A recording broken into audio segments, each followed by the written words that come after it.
Chapter 792, So Unique. Found the Real Lifesaver. _3. In reality, women of this era seldom knew the hydrating effects of lemon water, but Du Jiaojiao was different. She was a modern lady, educated in the West, and knew quite a few things. All right. The waiter nodded. Then Du Jiaojiao turned to Du Yi. What do you want to drink? Westlake Longjing tea will do. Du Yi's tone was indifferent. Du Yi never bothered with miscellaneous things, he rarely drank even plain water. The only beverage he drank was tea. Boring. When the dishes were served, Du Jiaojiao was again filled with surprise. Oh my god. This had to be the tastiest restaurant she had ever tried. Even a glass of lemon water was so refreshing, so unique. Ni Yang stayed at her master's house for the entire afternoon and only returned home around 7 p.m. Today was Saturday, and as usual, Ni Yang had to visit the Shangguan family. Saturday and Sunday were the days she usually spent with the old lady Shangguan. At the trash bin by the entrance, Ni Yang found a large bouquet of bright red roses. Perhaps totaled to 99 roses. This must have been given to Shangguan Furong by some admirer. Even though Shangguan Furong was over 30, she kept herself extremely well preserved. She was already beautiful to begin with, so she was never short of suitors.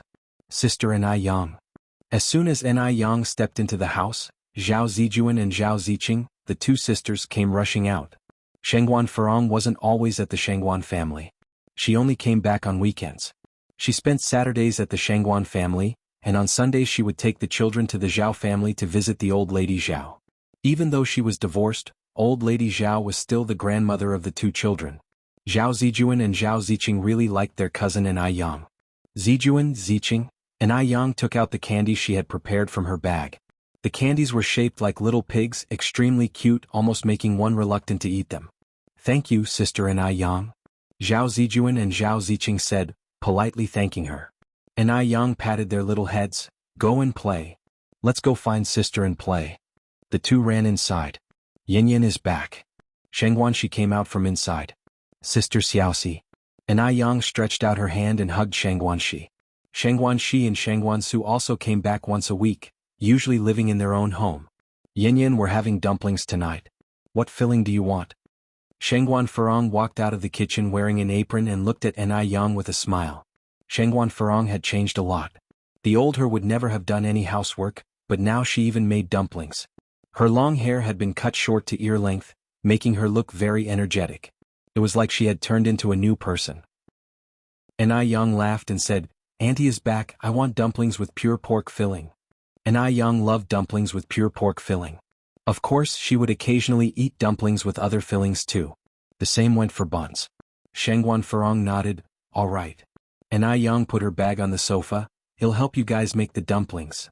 Me too. Shangguan Shi tucked Ni Yang's arm under hers.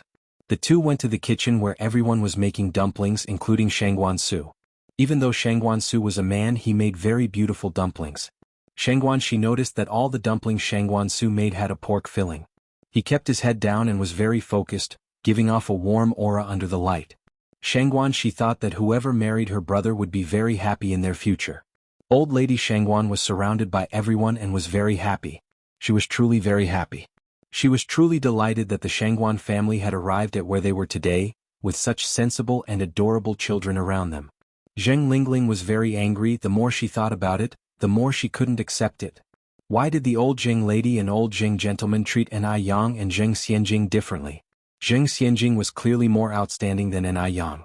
Was it possible for Ni Yang to save Du Ye's life like Zheng Xianjing could? Ni Tsuihua and Ni Yang had gone to the Shangguan family, yet these two old folks didn't even come downstairs. Did they really think their family of three was dead? Zheng Lingling sat on the sofa, all her features twisted into a knot. Boo! At this moment, a figure jumped out from behind, giving Zheng Lingling a big fright. You crazy! Zheng Lingling was about to curse crazy woman, but suddenly remembered that the old Zheng lady and old Zheng gentleman were at home. She immediately swallowed the words and pasted a strange smile on her face. Aunt Suyu, what are you doing? Haha, you're a ghost. I scared you. Zheng Suyu jumped up delightedly. Chapter 793, So Unique. Found the Real Lifesaver. _4. Zheng Lingling continued, Aunt Suyu, please stop causing a ruckus and go get some rest. No. Don't kill me. I don't know anything. Zheng Suyu suddenly became frightened. She sat on the ground, kicking in front. Go away. The ghost is so terrifying. Sister, come save me. I can't see. I don't know. Zheng Lingling looked at Zheng Suyu, narrowing her eyes slightly. This madwoman only knows how to blather nonsense. Andy, are you okay? It'll help you back to rest. Zheng Lingling reached out to assist Zheng Suyu. Zheng Suyu pushed Zheng Lingling to the ground. You are a ghost. You are not a human. Sister, save me. At that moment, old lady Zheng came running down from upstairs. Suyu, are you okay? Sister. Zheng Suyu ran towards old lady Zheng. Old lady Zheng's eyes welled up with tears. Suyu, do you remember me? Zheng Suyu didn't like calling her sister-in-law from the beginning. When they first met, Zheng Suyu always addressed her as sister-in-law. Even after she married Jing Jun, Zheng Suyu still called her sister. She has been calling her that for decades now. Zheng Lingling's gaze tightened. Has this madwoman really recovered? Sister, there's a ghost that wants to kill me. I'm so scared. They're all ghosts. Zheng Suyu pointed at non-existent people in the air and clung tightly to old lady Zheng in terror. Old lady Zheng sighed. Suyu, there are no ghosts in this world. Don't be scared. She thought Zheng Suyu was getting better. Zheng Suyu shivered in fear. Old lady Zheng continued. Suyu, how about I take you upstairs to rest? Zheng Suyu nodded in fear. Zheng Lingling said, Mother, Aunt Suyu hasn't been in a great state of mind these days. Coincidentally, her medication has run out. They'll go visit Dr. Jiang and get some more medicine. Okay, instructed old lady Zheng. It's already dark out. Lingling, tell the driver to be careful on the road. Okay. Zheng Lingling nodded. He'll go get ready and ask Sun Wu to accompany me. Zheng Lingling returned to her room. Sun Wu was sitting on the bed watching TV. Zheng Lingling continued, Get up quickly, stop watching TV. Get up? Sun Wu looked up at Zheng Lingling. Where are we going? Zheng Lingling said, to Dr. Jiang's. Without saying anything further, Sun Wu immediately got out of bed. The couple arrived at Dr. Jiang's residence by car. Seeing Zheng Lingling and Sun Wu, Dr. Jiang was delighted and busy pouring tea for the couple. Zheng Lingling took the teapot from Dr. Jiang's hand. You don't have to do that, I can pour the tea, Dr. Jiang continued. Have you two had dinner? If not, I can cook for you. Sun Wu said, Aunt Jiang, you don't have to trouble yourself. We've already eaten. Dr. Jiang nodded, that's good. The three of them chatted for a while, the room filled with laughter and a warm atmosphere. Zheng Lingling said, Aunt Jiang, Aunt Suyu's medicine has run out. I came here to get some. Dr. Jiang said, he'll get the medicine for you in a bit. Zheng Lingling set down her teacup and continued, Aunt Jiang, Aunt Suyu's condition has been getting worse recently. She has been saying some strange things like someone wants to harm her and that she didn't see anything, she doesn't know anything. Upon hearing this, Dr. Jiang's expression changed. Zheng Lingling continued, Aunt Jiang, I suggest you prescribe some medication to treat her condition. Aunt Suyu can't continue rambling nonsense like this. There are always people coming and going in our house. This way they will just laugh at us, won't they? Dr. Jiang nodded, okay, I understand. After discussing Zheng Suyu's condition, Zheng Lingling began talking about the Zheng family's situation.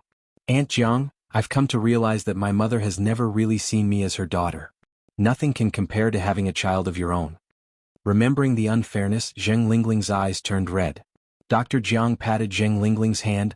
I don't think your mother is the type of person to play favorites. You're probably overthinking this.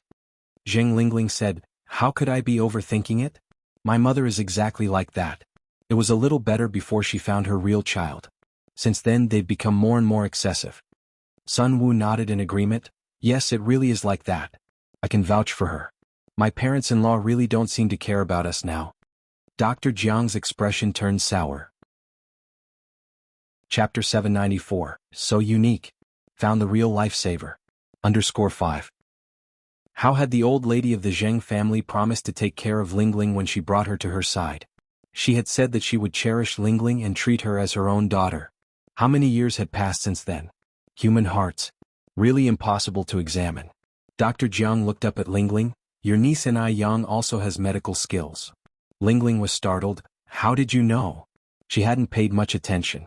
Dr. Jiang explained, when I met her last time, I smelled a faint scent of Chinese medicine on her and saw that she was carrying a bag for acupuncture needles. Why would an ordinary person carry needles for acupuncture? After speaking, Dr. Jiang continued, in my observation her medical skills are not bad. Lingling snorted coldly. I didn't expect this country girl to be so capable. Dr. Jiang glanced at her. Lingling, as I've told you before, never underestimate anyone. Lingling fell silent. Dr. Jiang asked again, how have your parents been doing recently? They are both fine, Lingling replied. Dr. Jiang nodded. Remember what I told you last time? Do not make ginseng soup for your parents again. Have you been making it since then? No, Lingling shook her head. She always obeyed Dr. Jiang's instructions. That's good. Dr. Jiang heaved a sigh of relief and then reassured her, Lingling, for some things, there is no need to be hasty. You have been her daughter for so many years, I believe she would never treat you unfairly. After speaking, she continued, he'll handle the rest. Yup. With Dr. Jiang's words, Lingling immediately found a sense of security. Dr. Jiang continued, in a few days it will be Xianjing's birthday. Your niece and I Yang shares the same birthday as her. You can organize a grand birthday party for them. Xianjing is now the life-saving benefactor of Master Du. He definitely won't dismiss her birthday. It's a good opportunity to show your mother who is better suited to be Miss Zhang. Upon hearing this, Lingling's eyes lit up. You're right. Why had she not thought of that? If it's Xianjing's birthday, Master Du will definitely make an appearance. Both of the two granddaughters have their birthday on the same day, but one will have the full support and attention of Master Du and all the other wealthy families. The scene will surely be lively. The Shangguan family. After dinner, the Shangguan matriarch asked Shangguan Furong to join her on the couch for a chat. Furong, could you bring the children to visit their grandmother tomorrow? Okay. Shangguan Furong nodded. Well, go tomorrow. Another pause before the Shangguan matriarch asked, did Zhao Xin come to see you today? Yes. Furong replied. So, what do you think? Shangguan matriarch continued asking. Shangguan Furong responded, Mom, it's simply impossible for him and me. She had thought a lot about it recently. She was able to forgive Zhao Shen for his actions because he was the father of her children after all. But she could never be with him again. Spilled water cannot be gathered again. The Shangguan matriarch sighed. Furong, don't you ever consider the children? They are still so young, Shangguan Furong replied. It is precisely because I have thought about them that I bring them over at least once a week to visit their father. They do not lack the presence of a father. But the children only get to see him once a week. Other kids can see their parents any day. The Shangguan matriarch added. Shangguan Furong responded, that's not how it should be viewed. There are left-behind children in rural areas who only get to see their parents once a year, so then, is a week longer or is a year longer? The Shangguan matriarch was silenced. You just need to think carefully. When you go to their grandmother's tomorrow, remember to bring more gifts. I heard that Zhao's matriarch has not been feeling well recently. Blessings are often given to the offspring by their parents. Forget it. She should not bother anymore. Shangguan Furong nodded. Okay, I know. The following morning, Shangguan Furong carried some healthcare products, and took her children to the Zhao family. The Zhao matriarch had recently caught a cold and had been running a fever. When Shangguan Furong and the children arrived, the Zhao matriarch was lying in bed on an IV drip. Grandma! Grandma! The children immediately gathered around her. Upon seeing the children, the Zhao matriarch's face broke into a smile. Zijuan Ziqing. Aunt, are you okay? Shangguan Furong approached her. With a smile, the Zhao matriarch said, Furong, you came too. I'm fine, just having a bit of a cold. Chapter 795, So Unique. Found the real lifesaver. _6. Shangguan Furong tucked the duvet around old lady Shangguan. You need to take care of yourself. Old lady Zhao nodded. Yes, I know. Just then Zhao Xin walked in from outside. Furong, you're here. Shangguan Furong nodded. The children were thrilled to see Zhao Xin. Dad. Even though Zhao Ziqing and Zhao Zijuan were quite grown up, Zhao Xin still picked up one of them. Zijuan Ziqing, have you missed Dad? Yes. Zhao Zijuan and Zhao Ziqing nodded. Shangguan Furong watched the scene unfold, a smile tugging at her lips. Being apart for a while actually felt good. Zhao Xin had never been so affectionate with the children before. Because old lady Zhao's health was failing, Shangguan Furong decided to leave one of the children with the Zhao family to keep her company. After all, one shouldn't be too selfish. Having witnessed what happened with Lin Feng, she believed that the Zhao family wouldn't repeat the same mistake. She herself would visit once a week. Which of you would like to stay with Grandma? Shangguan Furong squatted before the two children, asking. I will. Zhao Zijuan stepped forward. Mom, I want to stay with Grandma. All right, Shangwan Farong nodded, patting Zhao Zijin's head. Then you need to listen to Grandma, okay? Mom will come back to see you once a week. Yes, Mom, I know. Zhao Zijuan nodded sensibly. Tears streamed down old lady Zhao's face as she lay in her hospital bed, moved by their actions. That evening, Zhao Shen walked out with Zhao Zijuan to see off Shangwan Farong and Zhao Ziqing. Farong, thank you. Shangwan Farong replied, you don't need to thank me. Zijuan isn't just my child. However, let me be clear. If you repeat your mistakes, you won't see your children ever again. She would take the children far away. It will never happen again. You have my word. Zhao Shen promised. Shangwan Farong continued, remember those words. All right, no need for goodbyes, you better go back. Ziqing, say goodbye to your father and brother. Reluctantly, Zhao Ziqing waved. Goodbye, Dad. Goodbye, brother. Zhao Shen opened his mouth. Farong, have we really no chance to be together anymore? His eyes were filled with pleading. No chance, Shangwan Farong answered.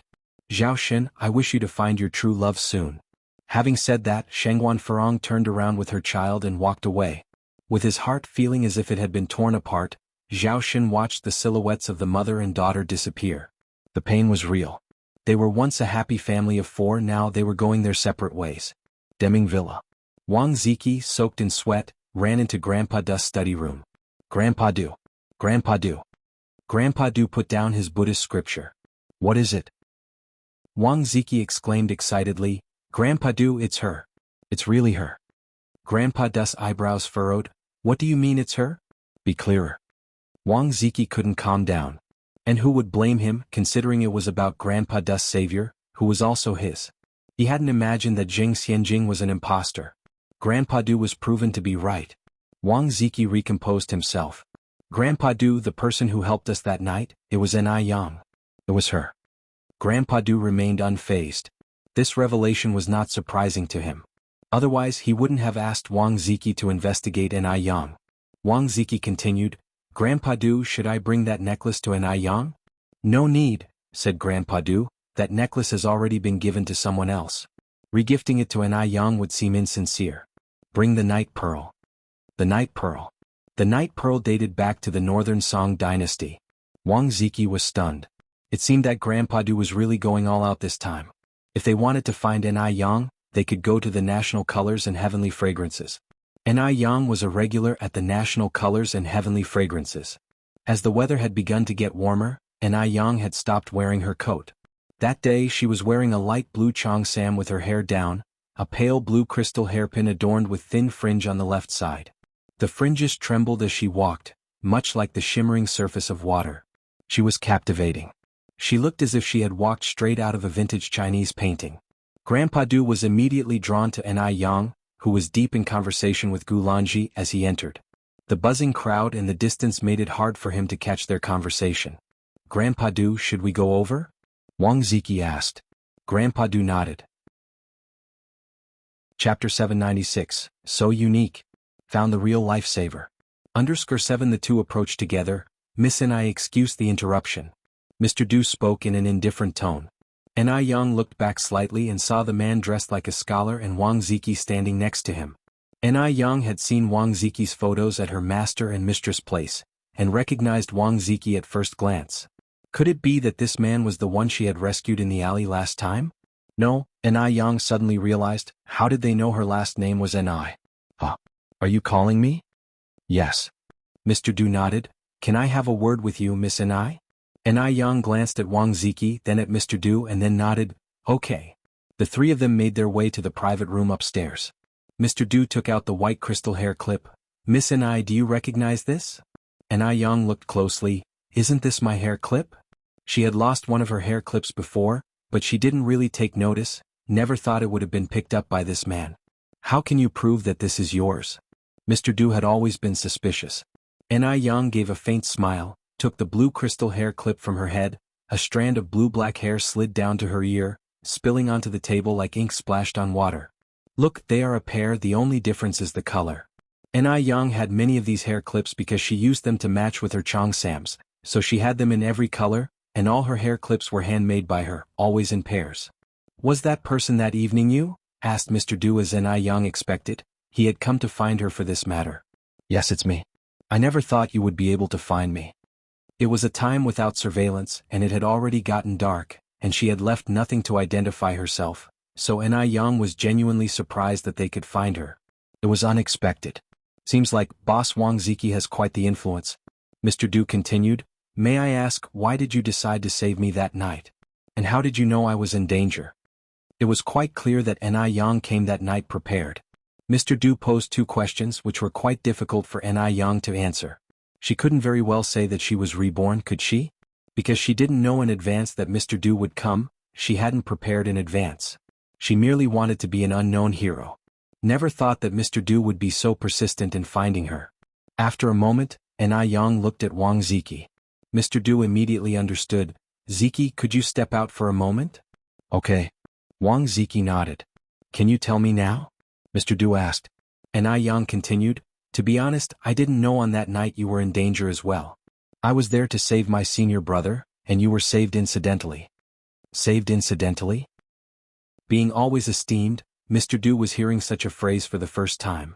Wherever Mr. Du went, wasn't he adored by everyone? Yet now, his life was only saved incidentally. It was quite a peculiar feeling. Your senior brother is Wang Ziki? Mr. Du asked. Yes, but he doesn't know about my existence. Enai Yang nodded. I am a newly accepted disciple of old Master Wang. I am currently learning medical skills from him. Mr. Du knew that Wang Ziki's father is a doctor. He fiddled with his Buddha beads.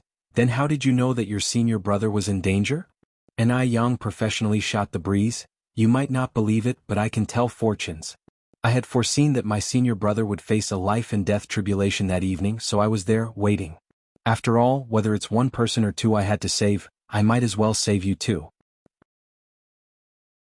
Chapter 797. Face slapping at the birthday banquet. _1 Enai Yang spoke in a gentle tone. There was no hint of jesting in his words. It took a while for Sir Du to process this fact. He was only saved as an afterthought. Can you really tell fortunes? Sir Du asked again. Yes. Enai Yang affirmed with a serious nod.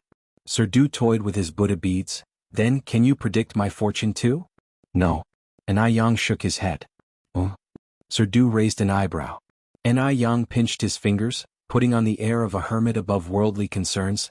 Sir, have you ever seen a hermit, I mean a real one, casually predicting fortunes for others? Besides, fortune-telling involves breaking the heavenly secrecy, which could backfire and harm oneself. If it weren't for the fact that Wang Ziki is my elder martial brother, I would not have risked my life to predict his fortune. Enai Yang, who had also been an important figure in his previous life, was quite adept later at cajoling others. It was fortunate that Sir Du, due to his weak and illness-prone constitution during his early years, had kept a few Taoist priests around and so, had a certain degree of belief in metaphysics. Therefore he didn't question Enai Yang's claims much. After all, it was a fact that she had saved him. Moreover, Sir Du's intuition told him that Enai Yang was not a liar, nor was she someone with ulterior motives. Because her eyes were too clear. Sir Du, who had met countless people, was encountering such clear eyes for the first time. They were like pristine, flawless gems. After hearing Enai Yang's words, Sir Du concluded, so basically, the only reason I managed to escape death was that I had Wang Ziki's luck on my side. If it were not for Wang Ziki, he would have been dead by now. Enai Yang nodded in agreement. Indeed. The fact was, Sir Du was indeed a side beneficiary, and it was only because of Wang Ziki's luck that Enai Yang had ventured into that alley in the first place. Had it not been for Wang Ziki, Enai Yang wouldn't have even entertained the thought. The realities were realities. Apart from her past reincarnation, Enai Yang did not wish to deceive Sir Du. Though it was unbelievable, he was indeed saved as an afterthought. And it was also because of Wang Ziki's luck. Though this young girl in front of him was a cousin to Zheng Xianjing, she was nothing like the manipulative Zheng Xianjing. Enai Yang didn't even want to pretend to appease him. Had it been anyone else, they would have said, I just couldn't bear to watch a vibrant life vanish before my eyes. But Enai Yang had voiced the cold hard truth. Sir Du took out the gift box he had prepared beforehand and said, regardless of the circumstances, you saved my life once. I'm the type of person who doesn't like owing anyone anything. This is my token of gratitude. In the exquisite mahogany gift box, lay a glossy, exceedingly round pearl. The pearl was a lake blue hue, nearly transparent, and emitted a brilliant, jade-like radiance as it absorbed and blended with the surrounding light. Extravagantly beautiful it was. N.I. Yang's gaze gently slid away from the night pearl. Sir, you were only saved as an afterthought by me. Strictly speaking, my elder martial brother is your real savior. Your gratitude should be directed towards him. It's not proper to receive rewards undeservedly. If she really accepted such a big gift, N.I. Yang would feel guilty. So instead you would like me to owe you? Sir Du retorted. Right. Now that he had said as much, if she were to refuse again, he might think she had some ulterior motive. N.I. Yang reached out and picked up the night pearl. Her skin was as white as snow and the soft light of the night pearl spilled through her fingers, making her fingertips seem as if they were made of jade. If that's the case, then thank you, sir. From now on we will be even. Sir Du toyed with his Buddha beads and chuckled. My surname is Du. Everyone calls me Sir Du. Sir Du? Who would have thought this seemingly gentle and scholarly man would behave like a martial world wanderer? Sir Du? N.I. Yang squinted. Could it be the Sir Du from the 10-mile foreign district? In her previous life, N.I. Yang, having seen the world, naturally knew about Sir Du from the 10-mile foreign district. However, it was hard for her to reconcile this gentle and scholarly man before her with the ruthless, bloody Sir Du from the 10-mile foreign district. With a light smile, N.I. Yang introduced herself. My name is N.I. Yang. Everyone calls me Brother Smoke. Actually, N.I. Yang wanted to introduce herself as Sir Smoke, but Brother Smoke sounded better. Sir Du responded, Mississippi and I don't joke around. With the night pearl in her hand, N.I. Yang retorted seriously, Mr. Du, I am not joking. Her unstated implication being, if you can be addressed as Sir Du, why can't I be called Brother Smoke? No matter where Sir Du went, people would respectfully address him as Sir Du. Over time, he had almost forgotten his own name. Chapter 798, Face Slapping at the Birthday Banquet. _2. This was the first time he had been mocked by a young girl, who insisted he call her Brother Yang.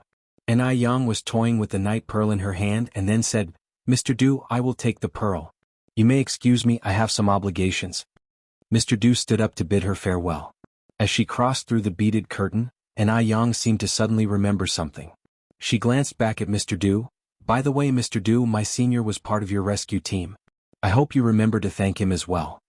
The glinting crystal beads reflected on her distinct features, creating a hazy beauty sprinkled with an aura of mystery.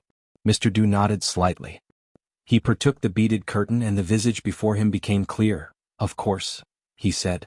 N.I. Yang gave a nod and turned to leave. Wang Ziki was waiting outside the door when it suddenly opened, and N.I. Yang emerged. Miss N.I., Wang Ziki said respectfully. N.I. Yang looked at Wang Ziki, and suddenly seemed to realize something. She said with surprise, You're a Wang, aren't you? Yes. Wang Ziki nodded. N.I. Yang continued, So Mr. Wang Yu is your father, right? Wang Ziki was surprised. Miss N.I., you know my father? N.I. Yang replied, Brother. I am your father's newest student. I have seen your picture at my master's place. Wang Ziki did not expect N.I. Yang to be his father's student. Are you really my father's new student? An excited Wang Ziki asked. How are my parents doing? Are they well? He had been away from home for work for quite some time and was always concerned about them. N.I. Yang nodded. Brother, our master and his wife miss you. When you have the time, remember to visit them. Wang Ziki scratched his head. I don't have any days off recently. In fact, Wang Ziki hadn't been home for almost 2 years. As Mr. Dust's personal assistant, he needed to ensure Mr. Dust's safety at all times, leaving him little freedom with his time. N.I. Yang added, Brother, do not worry. Mr. Du is such a good and grateful person. There is no doubt that he, being such an exceptional leader, will grant you leave. When that time comes, make sure to visit the master and his wife. Mr. Du stood on the side smiling. This cheeky girl sure knows how to play her part. She already knew Wang Ziki was her senior and pretended to recognize him for the first time. She purposely praised him greatly in his presence with the intention of securing a few days off for Wang Ziki. If he didn't, wouldn't that mean he wasn't a good leader? An unconscious smile touched the corners of Mr. Dust's mouth. N.I. Yang's words had left the honest Wang Ziki at a loss for words. Miss N.I., rest assured. As soon as I have time off, I'll visit my parents. N.I. Yang said with a smile, Brother, you don't have to be so formal with me, just call me junior sister. Calling such a beautiful woman a junior sister made Wang Ziki feel a bit shy. Junior sister. N.I. Yang continued, Brother, I have to leave for now. Okay. Wang Ziki nodded. After N.I. Yang left, Mr. Du turned to Wang Ziki. Ziki, come inside with me. Okay. Wang Ziki followed Mr. Du inside. Once inside the private room, Mr. Du said, "Ziki, I've got some work to do in the next few days. So, they'll give you a leave of 10 days starting next week. Go home and visit your parents." The news of the sudden holidays took Wang Ziki by surprise. "Ah, really?" Mr. Du nodded. Recalling someone's instructions, he added, "Also, Ziki, thank you." Gratitude? Wang Ziki was utterly confused. Why on earth would Mr. Du thank him? What had he done to deserve Mr. Du's gratitude? He felt somewhat flustered. While Wang Ziki was still trying to comprehend the situation, Mr. Du continued, "I've been feeling a bit unwell recently, and I heard that your father is a traditional Chinese medicine practitioner, is that right?" "Yes. My father is a very talented TCM doctor." Wang Ziki nodded and continued, "Mr. Du, why don't you accompany me home? My father could examine you." Despite Wang Ziki's usual slow demeanor, he was surprisingly proactive when it mattered the most. Mr. Du nodded, "That would hardly be any trouble, thank your father for me please." Scratching his head, Wang Ziki replied, not a problem at all." As they were already at the colors of the sky, they could not resist a fine feast. Chapter 799, Face Slapping at the Birthday Banquet. _3. By the time the two of them emerged from Gus Tianxiang, it was already past 1 in the afternoon. Walking amidst the bustling streets, Grandpa Du caught a glimpse of a familiar figure. It was Anai Yang. Where did she come out from? The pawn shop? Grandpa Du glanced towards the words on the signboard behind Anai Yang, a twitch playing at the corner of his mouth. Did she pawn the night pearl? Just like that? That night pearl was from the Northern Song dynasty, priceless. She must have gotten a load of money for it. She's still just a young girl after all. She probably thought the night pearl was just a small pearl. Such a quality night pearl, such a waste. What are you looking at, Grandpa Du? Wang Ziki asked, curious. Nothing, replied Grandpa Du, averting his gaze. Let's go. If she wants to pawn it, let it be pawned. After all, the pearl was already given to her. Anai Yang originally intended to pawn the night pearl. After all, such a pearl was all beauty but no value, and it would be better off converted to cash. But who would have known that the pawnshop owner didn't recognize its value, insisting that it was a modern piece, offering only 1,000 yuan for it. And so she left with the pearl. Seeing Anai Yang leave, the pawnshop owner rushed out after her. Miss, wait, we can talk about this. Actually, 1,000 yuan is really not a small sum. 1,000 yuan was indeed a significant amount, compared to an average monthly salary of 30 yuan. But this night pearl was from the Northern Song dynasty. 1,000 yuan wouldn't even buy a tiny fragment of it. Anai Yang glanced back. There's nothing to talk about, I'm not selling. The pawnshop owner continued, you're quite hot-tempered, young lady. If you think 1,000 yuan is too little, I can add another 500. Isn't 500 quite a lot? Your pearl might look pretty, but it's not worth much.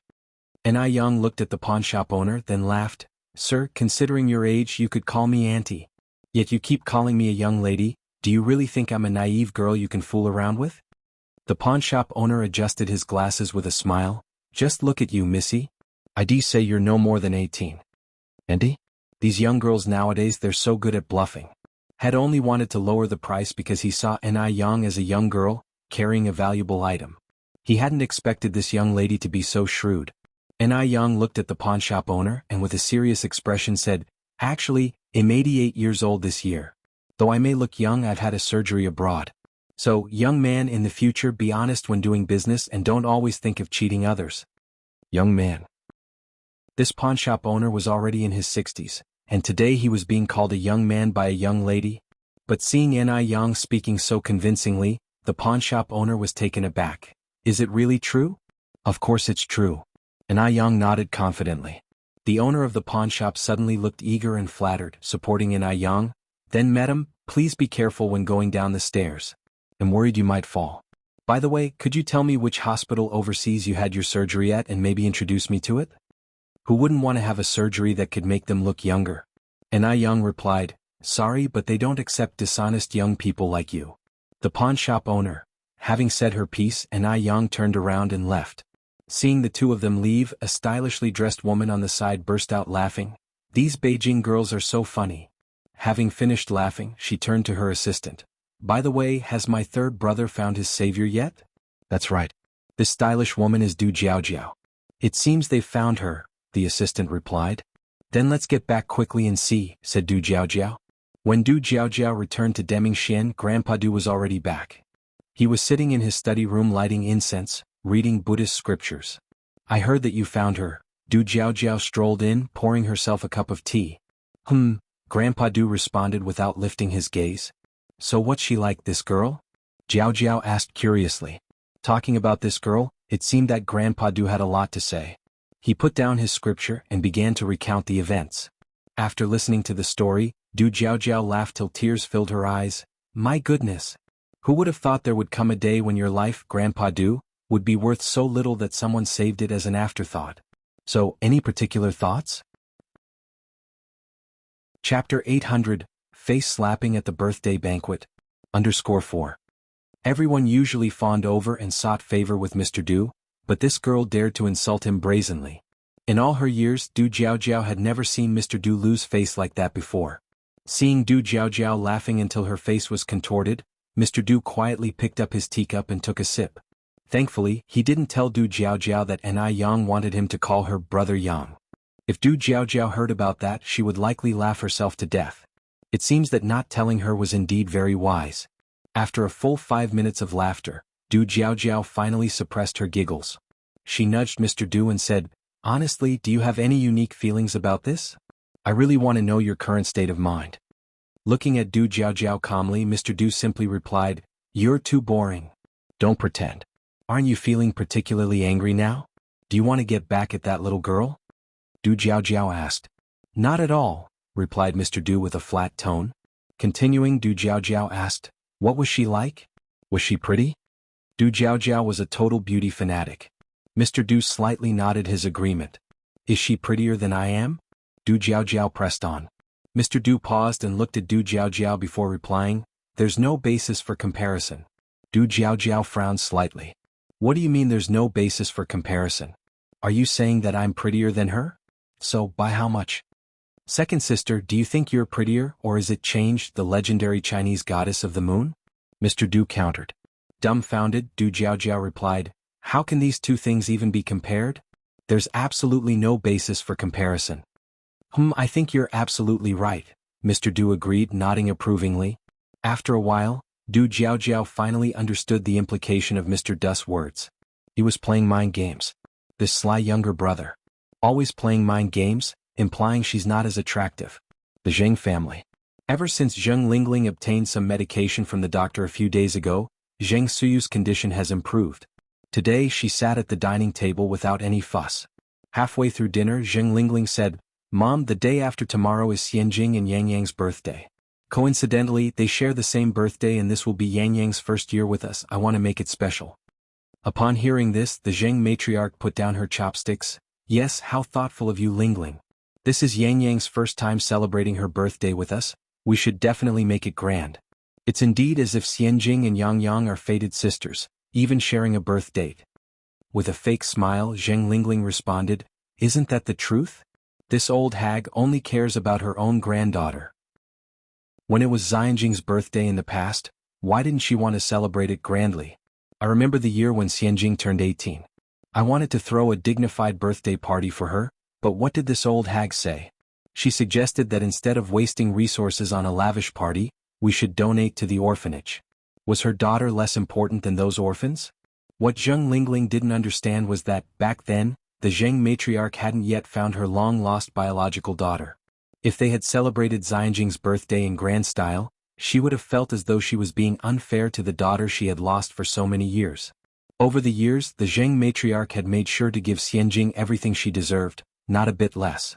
But Zheng Lingling never saw this. She lacked empathy and understanding. Continuing, the Zheng matriarch said, "Since we're celebrating both of their birthdays, don't be frugal about the expenses. Don't hesitate to spend where necessary. We can't let outsiders mock our Zheng family for being stingy." Zheng Lingling nodded obediently. "All right, Mom, I understand." After dinner, back in her room, Zheng Lingling called Xianjing and asked her to come home. As soon as Xianjing heard that her mother was planning a birthday banquet, she immediately set off from school. "Wait and see, Xianjing. I will make sure you stand tall and proud at the birthday banquet. We will trample down that country bumpkin in Yang. She doesn't even deserve to tie your shoelaces." Zheng Xianjing expressed some concern. "Mom, are you sure Mr. Du will come? It had been many days. Wang Ziki hadn't shown up in all that time. So Zheng Xianjing was worried. Zheng Lingling laughed and reassured her, "Don't worry. Mr. Du will definitely come back. They'll make sure news of your birthday gets disseminated tomorrow." Zheng Xianjing nodded.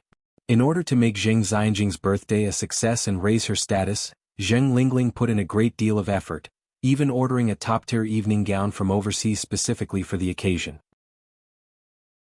Chapter 801. A slap in the face at the birthday party. _5. This is an extremely luxurious light blue evening gown, adorned with tiny diamonds at the hem, which made it appear as though she was walking on water, incredibly beautiful. Zheng Xianjing put on the dress and stood in front of the mirror, exclaiming in surprise, "Oh my gosh! It looks so good." She never knew she could look so pretty. Zheng Lingling said proudly, "Of course, how could my daughter not be beautiful?" Zheng Xianjing then asked, "By the way, Mom, what kind of evening gown did you prepare for N.I. Yang?" Zheng Lingling replied, "The same as yours." Zheng Xianjing asked in shock, "What? The same as mine? How could they be the same? What if N.I. Yang stole the spotlight from her?" Zheng Lingling patted Zheng Xianjing's hand, smiling, "Xianjing, don't worry, that little bitch won't steal your thunder. Although her gown is the same style as yours, the color is different. Hers is bright red. Just think about it, such a bright red, can she pull it off? Not only can she not pull it off, but it will also look tacky, and her tackiness will only highlight your pure elegance. She is just a stepping stone for you." Actually, Zheng Lingling didn't want to spend a lot of money on a fancy dress for N.I. Yang. But with Grandpa Zheng and Grandma Zheng watching, if she bought different dresses for Zheng Xianjing and N.I. Yang, Grandpa Zheng and Grandma Zheng would definitely have something to say, which would lead to gossip. By preparing the same dresses, who could have anything to say about that? That's why Zheng Lingling intentionally chose a bright red dress for N.I. Yang. Not just bright red, but also adorned with diamonds on the hem. Such a lavish dress isn't something just anyone could carry gracefully. All they had to do was wait for N.I. Yang to make a fool of herself. Hearing this, Zheng Xianjing nodded, "Mom, you've really thought of everything." "That's right, otherwise how could I be your mom?" boasted Zheng Lingling. In the blink of an eye, the next day arrived and it was N.I. Yang and Zheng Xianjing's birthday. As the lifesaver of Mr. Du, many distinguished people from Beijing personally came to celebrate Zheng Xianjing's birthday today. "Mrs. Zheng, you truly have raised a good daughter. We will all rely on Miss Xianjing in the future." Zheng Lingling replied with a smile, "Mr. Lu, what are you talking about? Your presence at our Xianjing's birthday celebration is a great honor for her. Please write this way." After sending off Mr. Lu, Mr. Zhou, Mr. Wang, Mr. Li arrived one by one, keeping Zheng Lingling extremely busy. Looking at N.I. Tsuehua, there was not a single person who came to greet her. Zheng Lingling felt extremely gratified. Actually, N.I. Tsuehua was not paying attention to these things. She was busy chatting with N.I. Qingui. Not only had N.I. Qingui come today, but Grandma Lu was also there. Grandma Lu, Grandma Zheng, Grandma Shangguan, and Grandma Mo were all quite compatible, and at this moment the four old ladies were chatting together, only missing a mahjong set. N.I. Qingui glanced at Zheng Lingling not far away and then said, "Yang Yang's mom, I see your sister acting all weird. You better be careful around her." N.I. Tsuehua nodded, "Yeah, I know, don't worry, she can't bully me." She was no longer the person she used to be. "That's good," N.I. Qingui continued. "By the way, where is Yang Yang? She's the star today, how come I haven't seen her come out yet?" N.I. Tsuehua smiled, "She's upstairs changing into a dress. Sister Lingling bought her an evening gown from abroad." "Oh," N.I. Qingui nodded, turned his head and looked at Shangguan Dehui not far away playing with little N.I. Yun, and said with a smile, "Yang Yang's mom, you really found a good man. Look how well your husband treats little Yun Yun." N.I. Tsuehua smiled sweetly. Shangguan Dehui truly was a good husband and a great father. Many times N.I. Tsuehua felt very fortunate. N.I. Qingui continued, "Also, Xiaoxiu and Xiaoxi, those two kids are also very good. Yang Yang's mom, you are truly blessed." N.I. Tsuehua replied with a laugh, "Don't keep praising me, what about you? It's been so many years, when will you find someone again?" N.I. Qingui joked, "Where would I find such good luck as you? You still have an undying first love, my first love is already a grandfather." N.I. Tsuehua said, "It doesn't have to be a first love." Wow! Just then, a sudden sharp intake of breath arose from the crowd. Chapter 802, A Slap in the Face at the Birthday Party. _6. My God. She's so beautiful. Enai Tsuehua and Enai Qinggui turned their heads simultaneously, only to see Zheng Xianjing, clad in a pale blue luxurious gown, gracefully descending the staircase. The long trail of her gown dragged across the floor, diamonds on it glistening under the crystal lights, refracting dazzling light like the rippling surface of water. She really looked stunning. In awe, Enai Qinggui exclaimed, "I never thought your niece could look this beautiful. This gown must have been very expensive, right?" Enai Tsuehua nodded. "Yes, I heard it cost over 20,000 yuan. Enai Qinggui was dumbfounded. 20,000 yuan just for a gown? The life of the wealthy is truly unimaginable. Watching everyone's envious gazes, Zheng Xianjing proudly held her gown, stepping down the stairs elegantly. She loved this feeling of superiority, basking in everyone's attention. "Xianjing, you look really pretty tonight." Lu Kersen immediately greeted her. Zheng Xianjing pulled a slight smile, "Just mediocre." Another wealthy girl approached. "What do you mean mediocre? You look like a fairy descended from heaven." "I think even fairies aren't as pretty as Xianjing." Listening to everyone's flattery, a proud smile enveloped Zheng Xianjing's face, impossible to hide. Just then Lu Kersen suddenly froze, staring at the staircase. Then another wealthy girl also froze. A collective gasp echoed through the air. Zheng Xianjing frowned slightly, wondering what they were looking at. She turned around to follow everyone's gaze. Upon turning, Zheng Xianjing also froze. There, coming down the stairs, was a woman in red.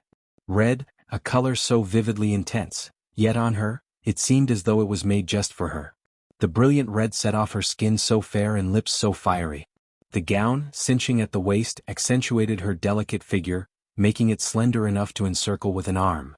Her gown's diamonds made her seem perched upon the clouds, unattainably high. She outshone everyone. Against this striking presence, the previously pure and elegant Zheng Xianjing seemed so colorless she virtually vanished, especially since they wore the same style of gown. Zheng Xianjing clenched her fists tightly, shaking in fury. Originally, picking red for Enai Yang was supposed to make her look ridiculous. Unexpectedly, it turned out to highlight her spectacularly. Zheng Lingling also couldn't believe she had slipped up. She regretted it. She shouldn't have chosen such a splendid evening gown for Enai Yang. Enai Qinggui nearly yelled out, pulling on Enai Qihua's sleeve. "Yang Yang's mom, that's Yang Yang, right? My God. She looks so beautiful." Enai Tsuehua remarked, "Our Yang Yang has always been this beautiful." Enai Qinggui teased with a laugh, "Look how proud you are." Shangguanshi excitedly tugged on Shangguansu. "Brother, look at Yang Yang." Shangguansu calmly responded, "I see her." Enviously, Shangguanshi said, "I wish I could look as beautiful as Yang Yang." Shangguansu glanced at her, "Maybe in your next life." Shangguanshi, frustrated, hit Shangguansu. Old Master Zheng, originally chatting with a few old friends, proudly announced after seeing Enai Yang descend, "See? That most beautiful girl is my granddaughter. Does your granddaughter have a boyfriend? If not, my grandson is 22 this year," Old Master Zheng hummed. "It's settled. My granddaughter has someone in mind already. Stop scheming for her." Seeing Enai Yang stealing all the limelight, Zheng Xianjing's face was nearly twisted with anger. Lu Kersen quickly consoled, "Xianjing, that Enai Yang is just all show and no substance. She can't compare to you at all. You are Mr. Du's life savior and I've heard all about it. Mr. Du had a very exquisite statue custom made from top-grade gems for your birthday as a token of his gratitude." "Really?" Zheng Xianjing was somewhat surprised. Lu Kersen said, "Of course it's true. My dad told me himself. He was the one who received Mr. Du the day he went to select the gems for carving. Mr. Du said it himself that he wanted to give it to the little Miss Zheng from the Zheng family as a birthday gift. Who else could the little Miss Zheng be besides Zheng Xianjing? In fact, most of the people here tonight came because they had heard about this and wanted to wish Zheng Xianjing a happy birthday. They all wanted to take this opportunity to get acquainted with the legendary Mr. Du, so Mr. Du had actually returned to attend her birthday party." At this moment, Zheng Xianjing had already pushed aside the awkwardness from earlier. Compared to Mr. Du, what was a little embarrassment? With Mr. Du by her side, she would still be the center of attention tonight. Zheng Xianjing was thrilled. Those around her were even more envious. Mr. Du had come to celebrate Zheng Xianjing's birthday in person. Not everyone could claim such an honor. Upon hearing this, Lingling immediately went over to Zheng Xianjing and instructed her, "Xianjing, when Mr. Du arrives, don't act like those other insipid women. You need to show everyone how you can reject Mr. Du." In Beijing, besides Zheng Xianjing, who else could refuse Mr. Du? And yet, Zheng Xianjing had always been refusing him, despite Mr. Du's continuous efforts. After tonight the whole of Beijing will know, Zheng Xianjing is Mr. Du's life savior. Zheng Xianjing nodded, suppressing the excitement in her heart. Okay mom, I understand. And so, the course of the party changed completely with everyone discussing Mr. Du. Did you hear? Mr. Du is coming later. I already knew about this. Miss Zheng is Mr. Du's life savior, how could Mr. Du not come? Lucky Miss Zheng Xianjing to be able to even save Mr. Du. I didn't expect Zheng Xianjing, who appears so frail, to be so deeply capable. Indeed. Mr. Du's life savior? Anai Yang raised her eyebrows slightly upon hearing the discussion. It really was quite coincidental. The person she had casually saved also happened to be called Mr. Du. It remained to be seen which Mr. Du was the one famous throughout the 10-mile foreign trade district. Anai Yang didn't dwell on it and proceeded to chat with Shangguan Shi and Shangguan Su. Shangguan Shi said, Yang, your dress looks absolutely beautiful. Anai Yang smiled, after the banquet I'll lend it to you. Really? That would be great. Just then, a commotion arose at the entrance of the banquet hall, and all the guests paused to look. They saw 4 men in suits carrying a dazzling gem statue slowly walking inward.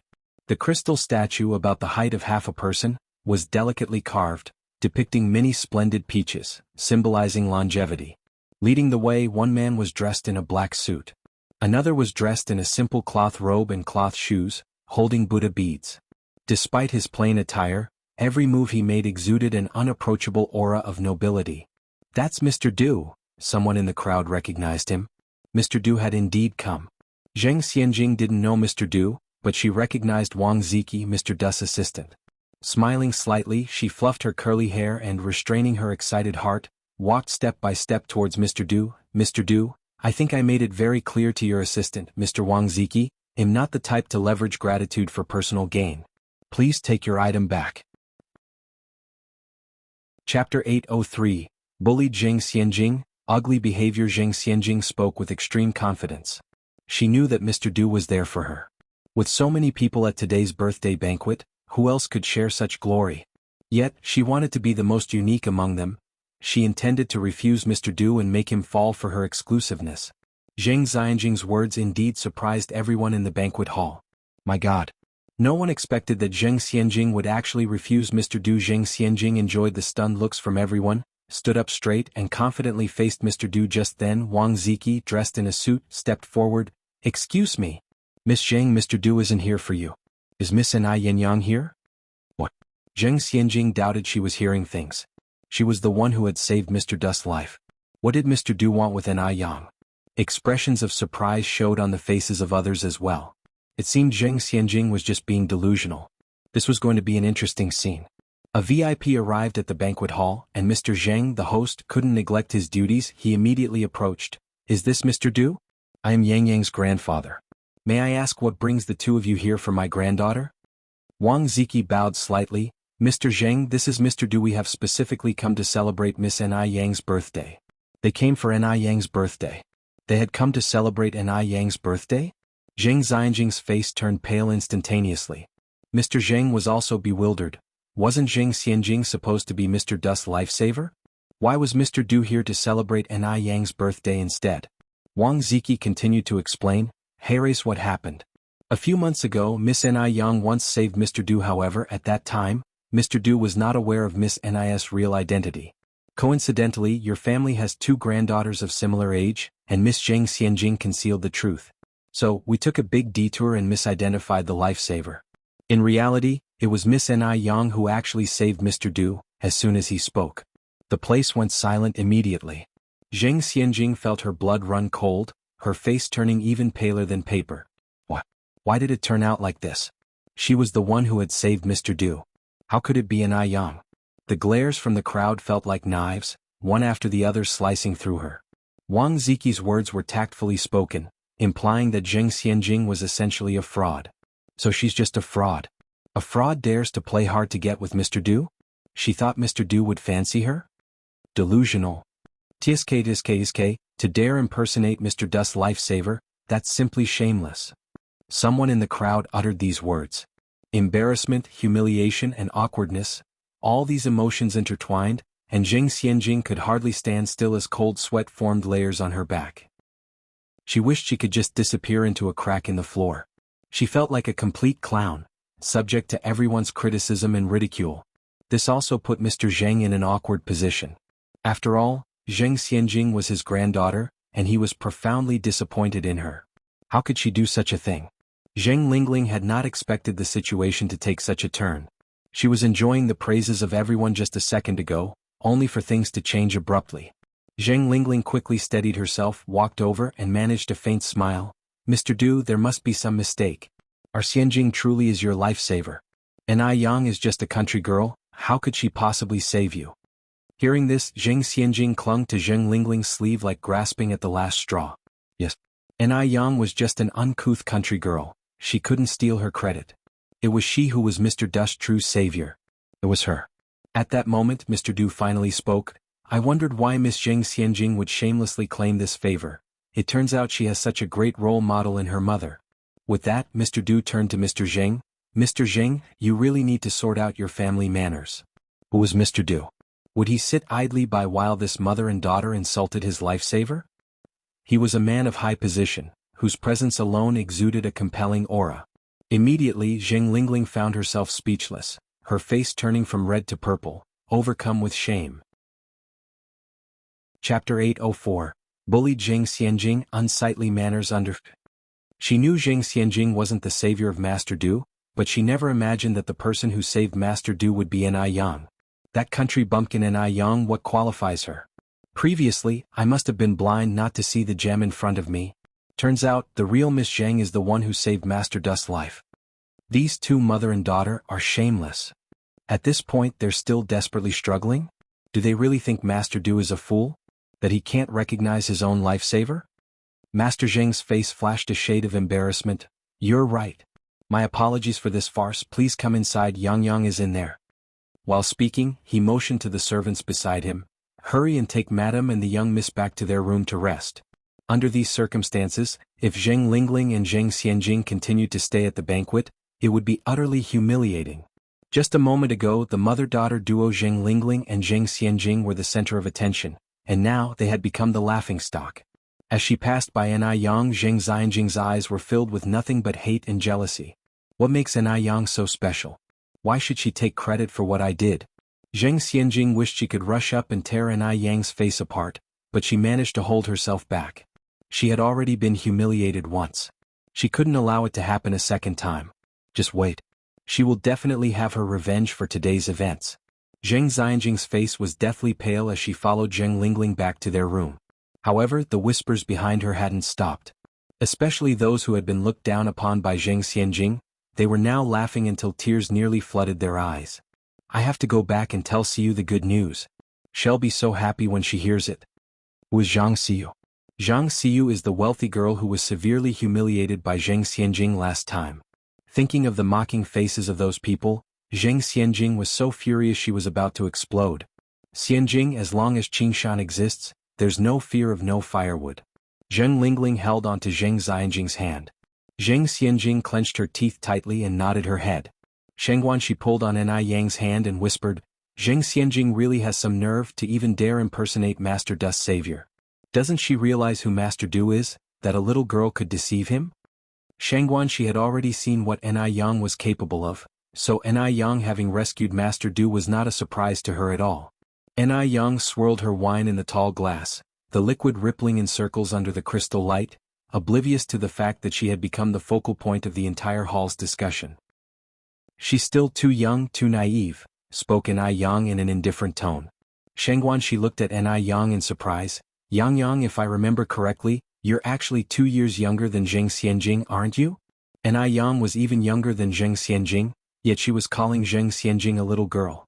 What was terrifying was that Shengguan, she didn't feel any dissonance in her statement.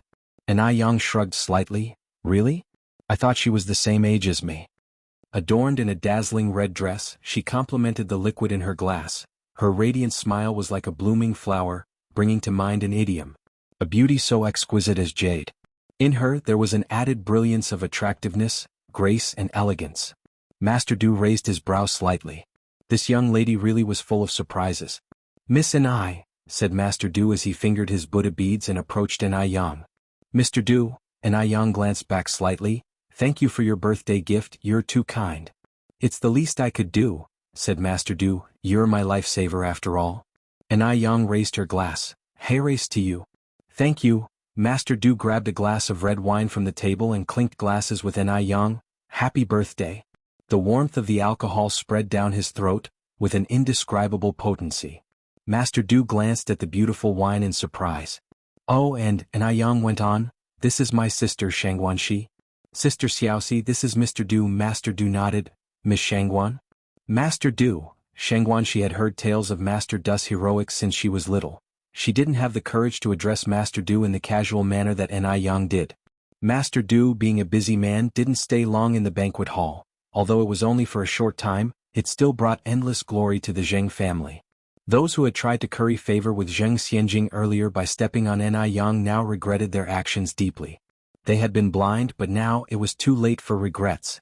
In the room, Zheng Xianjing laid on the bed sobbing uncontrollably, her features twisted. I will never forgive that bitch An Yang. Chapter 805. Bullied Zheng Xianjing, Unsightly Manners 3. Xianjing, stop crying, Zheng Lingling comforted her. She too hadn't expected such a thing to happen. She thought today Zheng Xianjing was going to be the highlight of the evening, but instead she became the laughingstock of the whole event. Who would have thought that An Yang would turn out to be Mr. Du's lifesaver? Zheng Xianjing cried bitterly, and Sun Wu was also frustrated, chain-smoking. I told you long ago that your plan wouldn't work. When facing someone like Mr. Du, you should cling tightly to him. But the two of you insisted on playing hard to get. Now look, you've messed up and gained nothing for your efforts. He had even thought about becoming Mr. Du's father-in-law. Now it's all over. Everything is gone. Zheng Lingling scolded, your daughter is like this, and you still have the mood to make sarcastic remarks. Are you still human? Zheng Xianjing cried, it's all that bitch An Yang's fault. She stole my thing.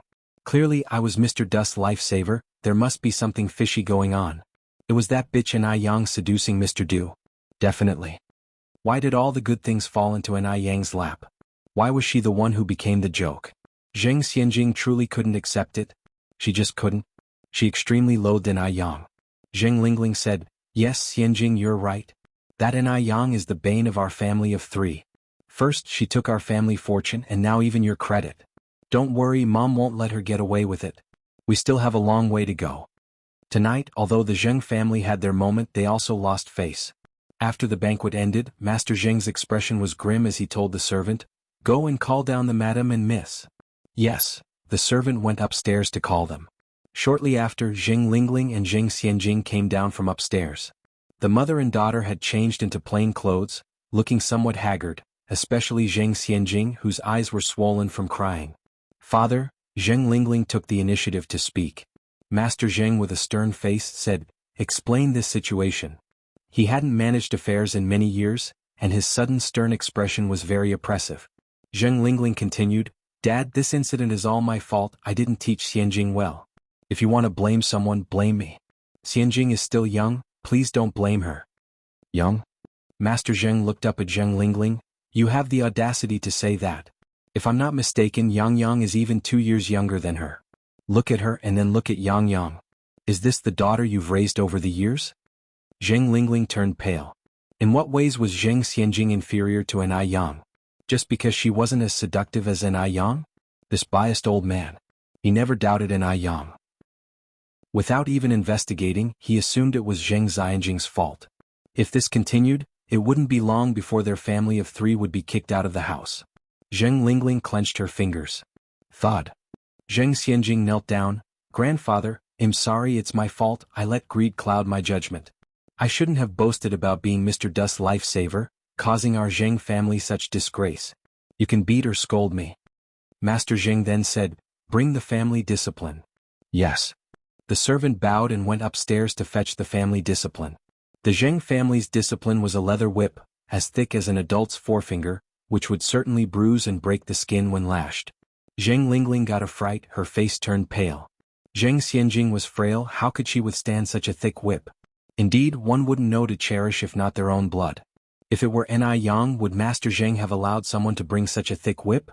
Today Zheng Xianjing made such a mistake, and if she didn't suffer some consequences, Master Zheng couldn't justify it to the outside world.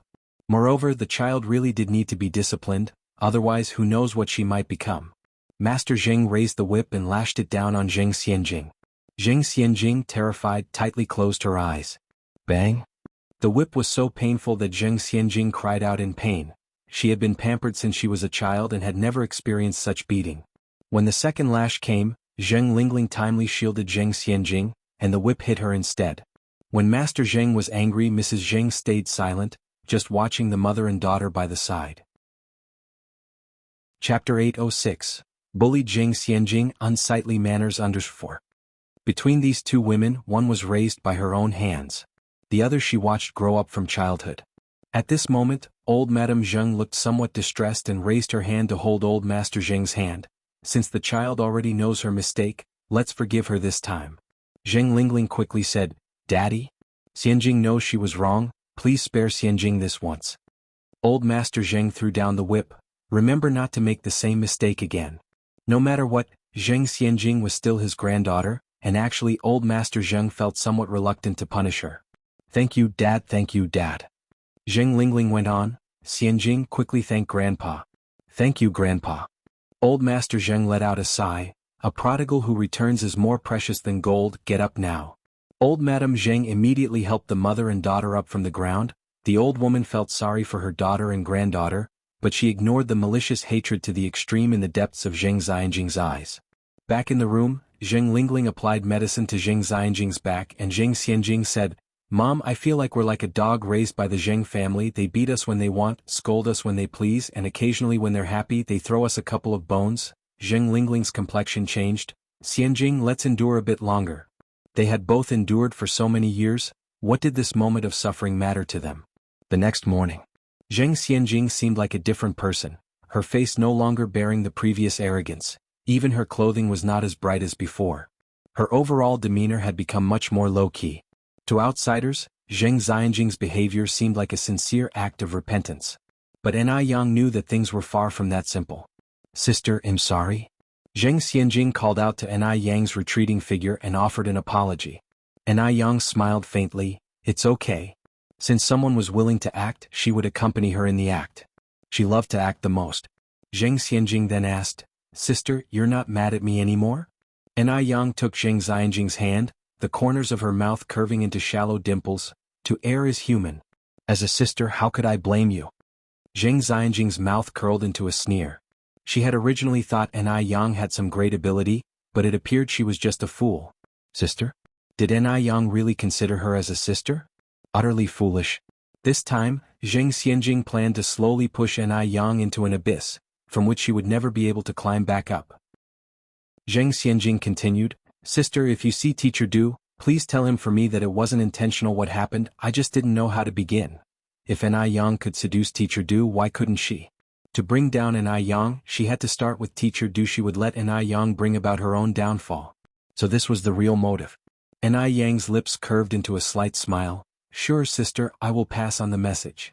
Zheng Xianjing's thoughts spun and she continued, Could I trouble you to keep an eye on Teacher Du's whereabouts for me? N.I. Yang nodded, Of course. Then it'll be trouble you, sister, said Zheng Xianjing. As you should. N.I. Yang's tone was light. The Zheng family waters ran deep, and to uncover the truth, N.I. Yang needed to first heal Zheng Suyu. In fact, she was almost fully versed in the 13 needles of hell but lacked the final step, which she needed to discuss with her teacher. After dealing with Zheng Xianjing, N.I. Yang rode her bike to her teacher's house. The weather was gradually getting hotter, and very unusually for her, N.I. Yang was not wearing a cheongsam today but a white lantern sleeve blouse with black wide-leg trousers. The lantern sleeve blouse was designed by N.I. Yang herself and made by a tailor. It combined modern fashion elements with classic ones, and since it was tailored, it fitted her perfectly. The waist-pinching style suited her especially well. Her soft hair cascaded down her back, stirring with the breeze, looking very beautiful. When N.I. Yang arrived at her teacher and his wife's home, the old couple were having breakfast. Although N.I. Yang had already eaten, she still joined the old couple for a few bites. After eating, N.I. Yang began to discuss the 13 needles of hell with her teacher. Teacher Wang said, Yang, you've been very diligent with these 13 needles of hell lately. Tell your teacher honestly, have you encountered some trouble? The 13 needles of hell were very dangerous, and Ni Yang was worried her teacher might be concerned or try to stop her, so she said, "I'm just curious, teacher." "You're overthinking it. What kind of trouble could I possibly encounter?" Chapter 807. Bully Jing Xianjing, Unsightly Manners Under. Really? Old Wang was somewhat incredulous.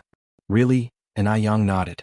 Seeing that Ni Yang didn't seem to be lying, Old Wang didn't press further but said instead, "To tell you the truth, I'm quite curious about these Ghost Palace 13 needles. When two medicine fanatics got together, they entered a state of obsession, completely unaware even when someone came to the house. Actually, there's an acupoint song for the Ghost Palace 13 needles, but because the Grandmaster feared outsiders would secretly learn it, it was never recorded in medical texts. It's been passed down orally from one generation of disciples to the next." "Master, what is the acupoint song?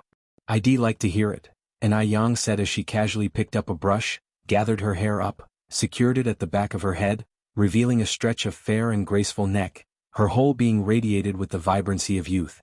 "It's been too long and I've forgotten." Old Wang stroked his beard. "Please try to remember." "Let me think." Old Wang tried hard to recall, then finally slapped his forehead.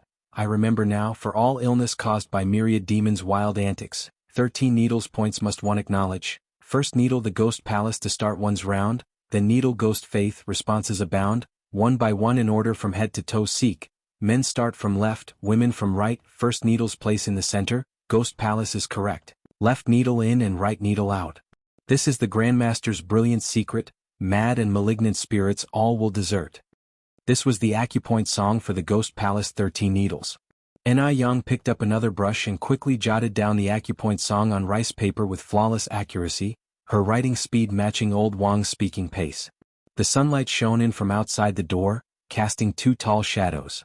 But nobody noticed this. "Master, the acupoint song corresponds to the 13 major acupoints of the human body. Generally speaking, as long as you target these 13 major points, there wouldn't be much room for error." Yet Ni Yang felt that it couldn't be that simple. There must be something missing. Old Wang's eyes lit up. Yang, your brush writing is quite good. Young people nowadays who can write with a brush are few and far between. Nowadays people use fountain pens, ballpoint pens, pencils. Old-fashioned things like brushes have long been phased out. But Old Wang was different. After all, he had lived through that era and was a man who cherished the past, so he always kept brushes and only used brushes at home. Ni Yang smiled and said, "Master, you have a good eye. I also think my writing looks quite nice." Old Wang didn't feel that his disciple was being vain at all and nodded. "Of course, could my eye for talent ever be poor?" Outside, the corners of a man's mouth twitched. "Dad." Just then, a rough male voice rang through the air. Old Wang was stunned. Was he hearing things? "Dad." Old Wang turned around sharply and saw the son he had been longing to see. 2 years apart, and that rascal seemed to have grown tall again. "Dad." Wang Ziki walked over and embraced Old Wang, his voice trembling. Old Wang couldn't help his eyes from reddening. He even doubted if he was dreaming. Old Wang stealthily pinched his thigh. It hurt like hell. This wasn't a dream. "Dad, I've missed you so much."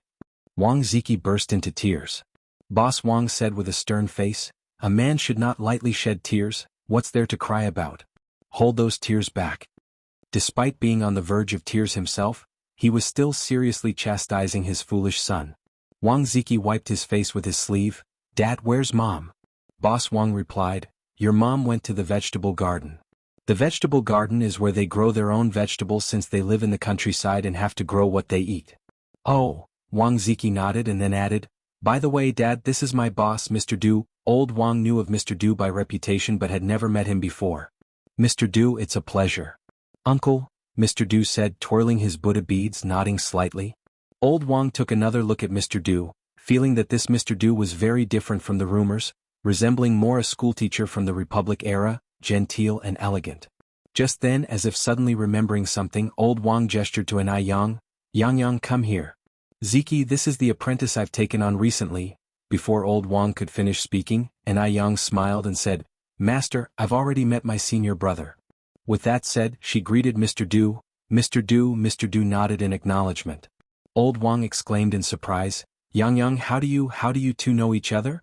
Ni Yang succinctly replied, "Master, isn't there a family portrait in the living room?" One day I saw someone on the street who looked exactly like senior brother from the portrait, so we got to know each other. Chapter 808, Bullied Jing Xianjing Unsightly Manners _6. Upon hearing this, old Wang directly gave Wang Ziki a punch to the head. You little bastard, you come to Beijing and don't even think to visit your old man and mother. I really wasted my effort raising you. Wang Ziki, looking simple and honest, didn't know how to explain. Dad, I'm sorry, old Wang huffed. I'm not your dad. Just then, noises came from the entrance. It was Wang Zhoushe returning. Wang Zhoushe wasn't as calm as old Wang. She hugged her son, whom she hadn't seen for 2 years, and cried out loud. Ai Yang stood to the side, the corners of his mouth turning up in a subdued smile. He had finally fulfilled his former master and mistress dream.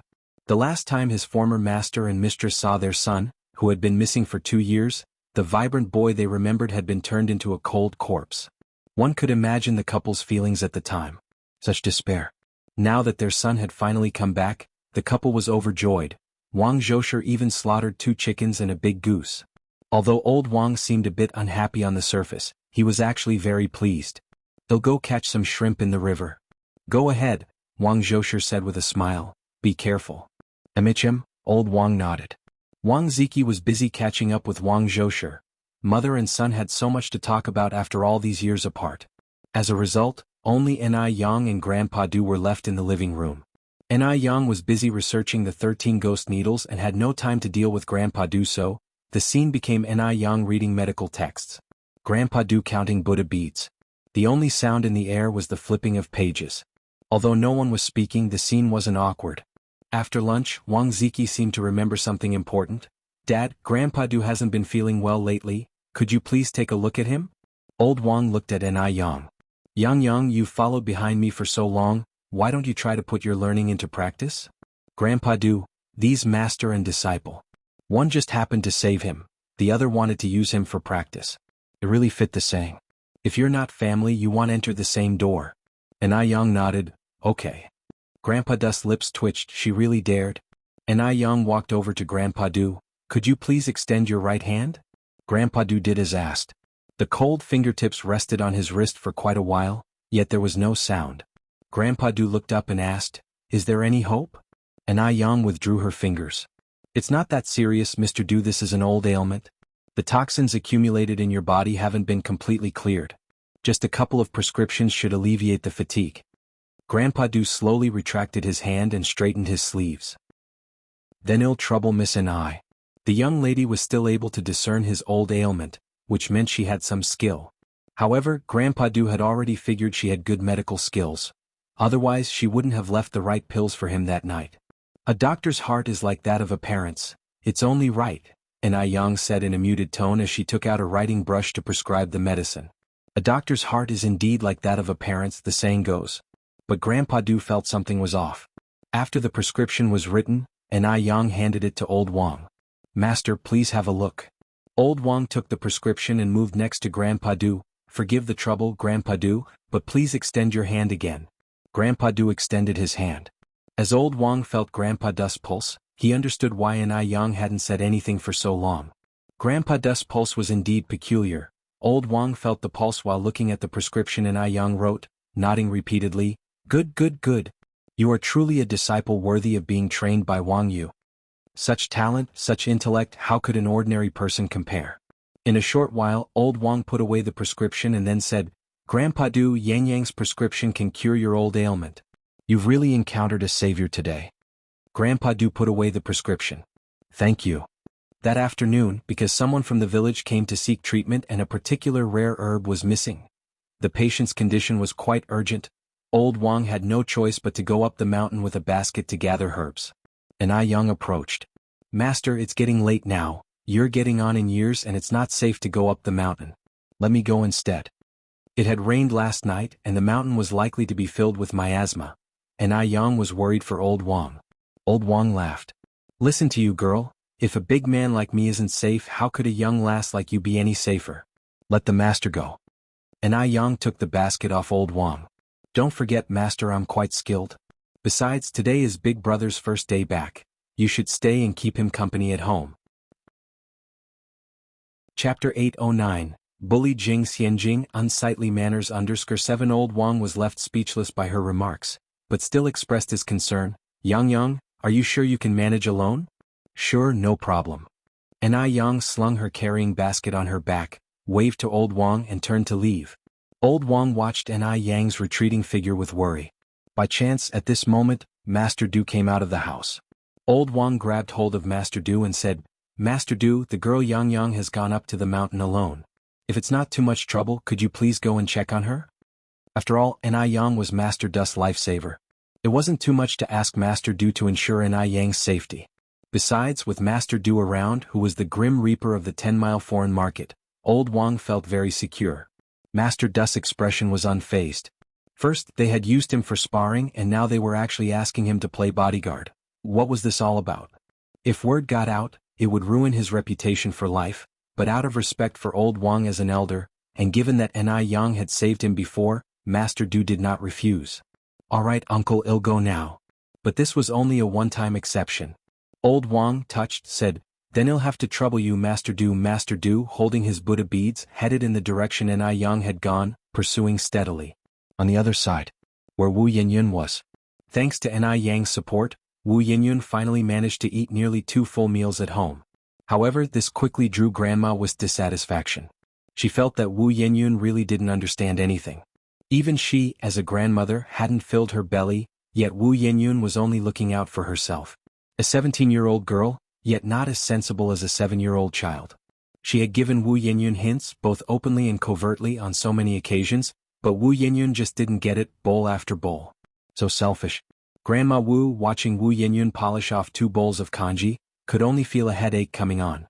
She put down her chopsticks and said discontentedly, I'm full. Wu Jinshu, surprised, said, Mom, you only had half a bowl. Are you feeling unwell? It's nothing, don't fuss over me. Grandma Wu stood up. I'm going out for a walk. Watching Grandma Wu's departing figure, Yen Erju said, What's going on with Mom? Wu Jinshu shook his head. Who knows? Let it go, let it go. Don't worry about her, let's eat our meal. Wu Yanyun's hand froze while holding her bowl. She felt that her grandma was upset because of her. But she hadn't eaten that much, had she? Normally, when she was hungry, she would have to drink 4 bowls of such thin congee. Today she had barely had 2 small bowls. Maybe she was overthinking it. Grandma Wu walked all the way to a house that was very stylishly decorated and knocked on the luxurious iron gate. Lanzi, are you home? Lanzi. Soon, the robust Wu Lan walked out of the house, all smiles. Auntie, it's such a rare pleasure to see you. Come in, please come in. In present-day terms, Wu Lan's status would be considered that of a landlord. She had over 30 houses, collecting an average of 300 yuan in rent each month. In an era when the average wage was about 30 yuan, Wu Lan was living the dream life everyone yearned for. Wu Lan's house was a 3-story Western-style building beautifully decorated on the inside. Grandma Wu sighed, if I could live in a Western-style building like this just once in my life, I'd die content. Wu Lan laughed and said, Auntie, you're too modest. Your good fortune is still ahead of you. Seated inside, Wu Lan courteously offered Grandma Wu some pastries and tea. Having not eaten her fill at home, Grandma Wu ate several pieces of egg cake and even stealthily pocketed one, intending to bring it back for her eldest grandson. Wu Lan noticed Grandma Wu's sneaky move but said nothing about it. Although Grandma Wu's manners were unsightly, she was there to ask a favor, wasn't she? After eating and drinking her fill, Grandma Wu continued, Lanzi, those things you mentioned to your auntie last time, are they still valid? Chapter 8:10. Be a worldly person who drinks alcohol and eats meat. Hearing this, Wu Lan's smile brightened even more. Of course it counts. Auntie, have you made up your mind? Grandma Wu hesitated, then said, I still need to think it over. Wu Lan then picked up another egg cake and stuffed it into Grandma Wu's hand. Auntie, you really should think it over. My brother has such good conditions. If Yenyun marries him, she'll just be responsible for giving birth to a child for my brother. All she needs to do is take good care of my mom and the 2 kids. She doesn't have to do any other hard work. She can just enjoy her easy life at home. Wu Lan had a younger brother named Wu Chang, 35 years old this year. He had been widowed 2 years earlier and hadn't found a suitable match, so when Wu Lan saw that Wu Yenyun was quite good-looking and still a maiden, she wanted to introduce Wu Yenyun to Wu Chang. Grandma Wu continued, Lanzi, how old is your brother this year? How many people are in his family? I didn't quite catch it last time. Tell me about it in detail this time. Wu Lan poured a cup of tea for Grandma Wu. My brother is 35 this year. That dead wife of his left behind 2 daughters, the oldest is 9 this year and the younger is 7. Then there's just my mom at home, no one else. Don't worry, my brother's household is very simple. After Yenyun marries him, certainly no one will be able to bully her. Grandma Wu frowned. At 35 years old, that's a bit old, and he has 2 children. Our Jinshu is also only 35 years old, Wu Lan continued. Auntie, don't look at my brother's age, but he has good conditions. You see, our family is doing pretty well, right? My brother's conditions are even better than mine. My brother owns 30 apartments. The house you are renting now, just in front of that, belongs to my brother. Auntie, if this goes through, I can talk to my brother about giving you that house in front. He has so many apartments he wouldn't miss one. Wu Lan spoke with the confidence of wealth, and Grandma Wu was astounded, asking hurriedly, the 2-story Western-style house with a yard just in front? That's right. Wu Lan nodded. That's the 2-story Western-style house with a yard. I'm telling you, that house is well insulated against the heat of summer and the cold of winter. It's not any worse than this house we're in. Grandma Wu had always envied the owner of that Western-style house with a yard.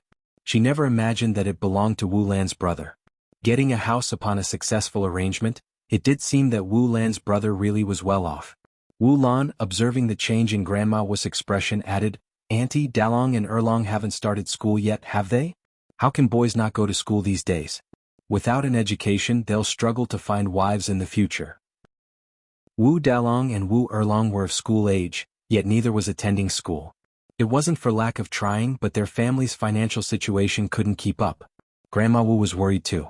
After all, they were boys. What if they truly couldn't find wives when the time came? It must be said that Wu Lan had precisely struck Grandma Wu's most sensitive spot. Watching Grandma Wu's expression, Wu Lan pressed on, Auntie, even if not for anything else, you should consider it for the kids' sakes. Brother Jinshu and his wife have been in Beijing for many years and still don't have their own place to live.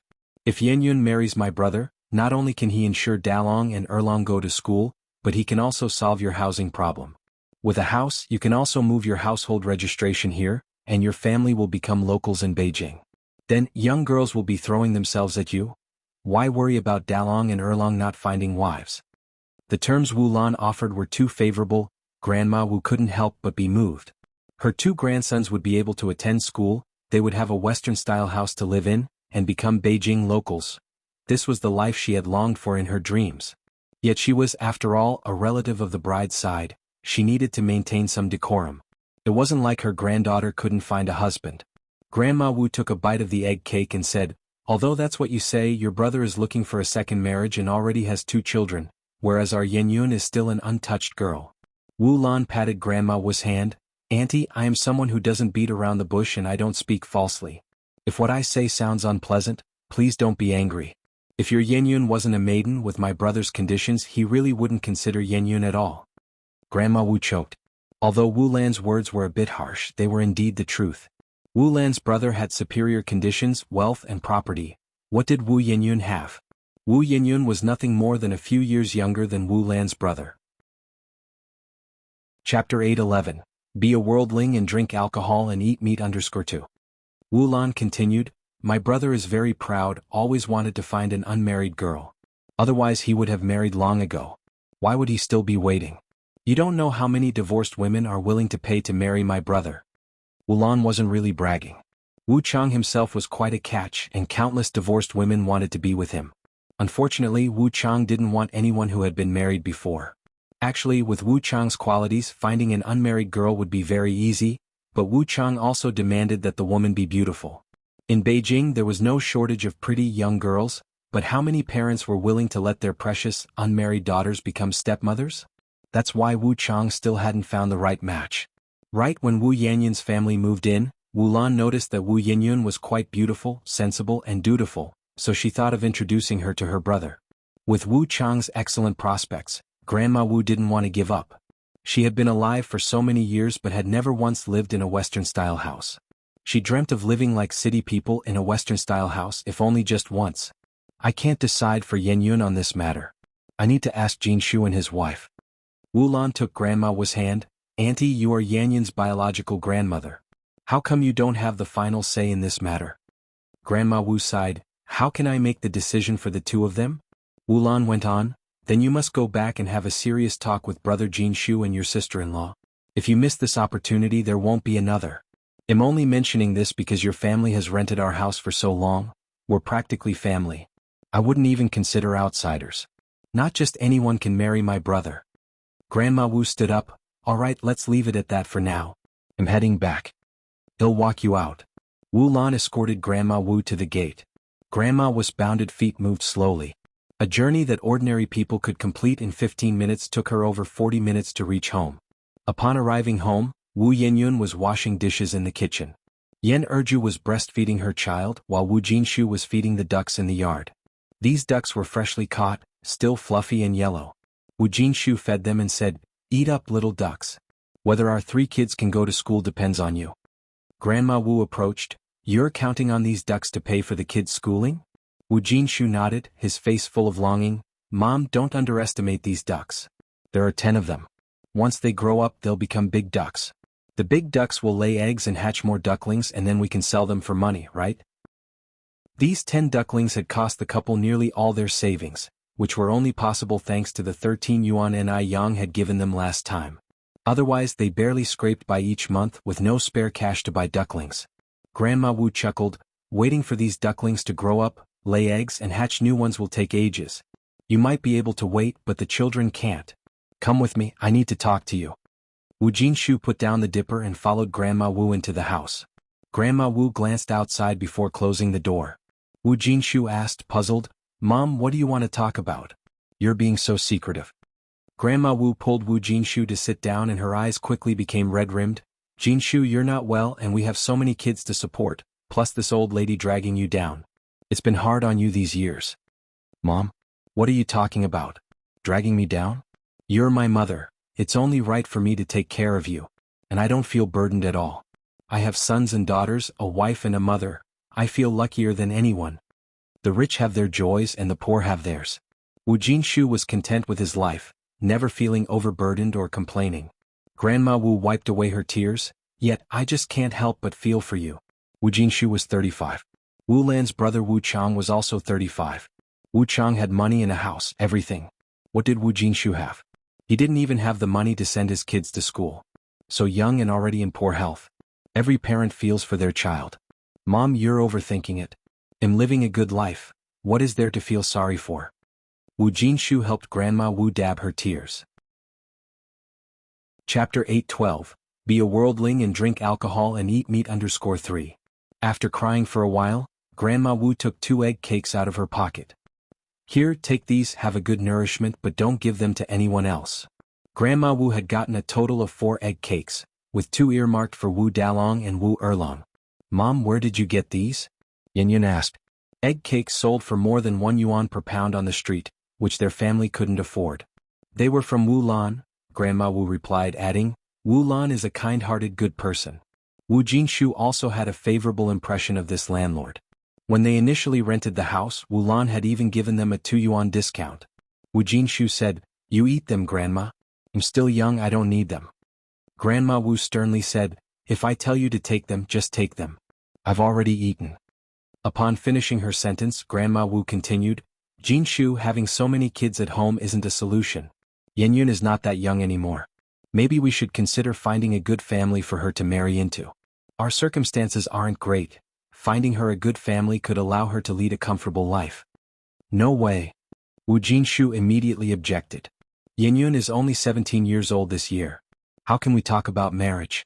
I want her to continue studying. A girl, sooner or later, will have to get married. What's the use of studying so much?" Grandma Wu persisted. In the past, girls her age already had several children. Grandma was thinking had been deeply ingrained from the old society. How could it be changed easily? Wu Jinshu said, "The past is the past and now is now, Mom. Men and women are equal now. Besides, Teacher Zhao said Yenyun is a promising student and she's bound to get into a good university. I would go to any length to ensure Yenyun gets an education." Yenyun had always been in school until the Wu family could no longer afford the tuition, which is why she had dropped out to take care of children at home. The teacher had made countless home visits to get Yenyun back to school. But the family was just too poor. Grandma Wu sighed. "We don't have enough money for our own sons to attend school, and now we're pushing to send a girl to school? Honestly, I wonder whether this father is really related by blood. Wu Jinshu frowned slightly and lowered his voice. Mom, didn't we agree not to bring this up anymore? Why are you starting again? Yenyun was not the biological daughter of Wu Jinshu and Erju. Wu Jinshu and Erju had been married for over a year without having children, until the second year when Erju, while chopping wood in the mountains, found newborn Yenyun, whose umbilical cord hadn't even been cut. This was also the origin of Yenyun's name. She was the one Erju encountered. Another reason was that a wandering Taoist said Yenyun was the reincarnation of a fortunate star from heaven, capable of bringing new opportunities to the Wu family and ensuring the continuation of their family line, which is why she was named Yenyun. Meat and Chinese characters combined the surname of the husband and wife, making her full name Wu Yenyun. Interestingly, when Yenyun was 8 years old, Erju indeed became pregnant and smoothly gave birth to Wu Dalong. When Yenyun was 11, Erju gave birth to Wu Erlong, and last year to Wu Xiaolong. The births of these 3 children one after another made the couple very happy, and their fondness for Yenyun grew as well. They believed it was Yenyun who had brought these new opportunities to the Wu family. Do you think I want to bring this up? I mentioned it because it seems you've even forgotten your own sons. Grandma Wu grabbed Wu Jinshu's hand. Jinshu, I'm 67 this year and who knows when my time will come. If I don't see Dalong and Erlong going to school and your family living in a small Western-style house before I go, I won't be at peace. As long as the family is healthy and happy, it doesn't matter where we live, Mom. You really don't need to worry about this, Wu Jinshu said. Upon hearing this, Grandma Wu felt her nose twitch and started crying again. You keep saying you want to honor me, is this how you honor me? Everyone else's parents are living in small Western-style houses, and here am I, staying in this dark, haunted place. People aspire to move up, water flows downhill. Do you think I don't want to live in a small Western-style house? Your father died early, and it was I who brought you up single-handedly, carrying you through the Great Famine. I chewed on tree barks and ate clay. Think about it, when did I ever let you and your sister eat such things? A child doesn't know the parent's heart, a child doesn't know. Grandma Wu's spouse had died early, leaving her to raise 2 children alone. Chapter 8:13. Be a worldling and drink alcohol and eat meat. 4. Being a woman with bound feet, she couldn't handle heavy labor. Over those years to bring up her 2 children, she endured every hardship imaginable.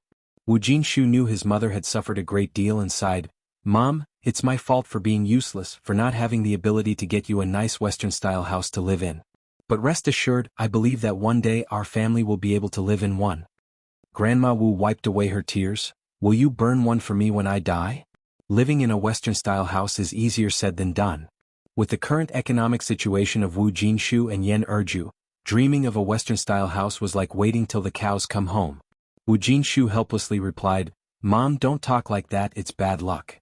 Grandma Wu continued, all I'm asking is for Yenyun to get married. Go and ask around, let everyone judge whether what I'm asking as a grandma is too much. Does any family's girl not get married? Does any family's boy not take a wife? What, is your daughter made of gold or something? That she won't get married in this lifetime?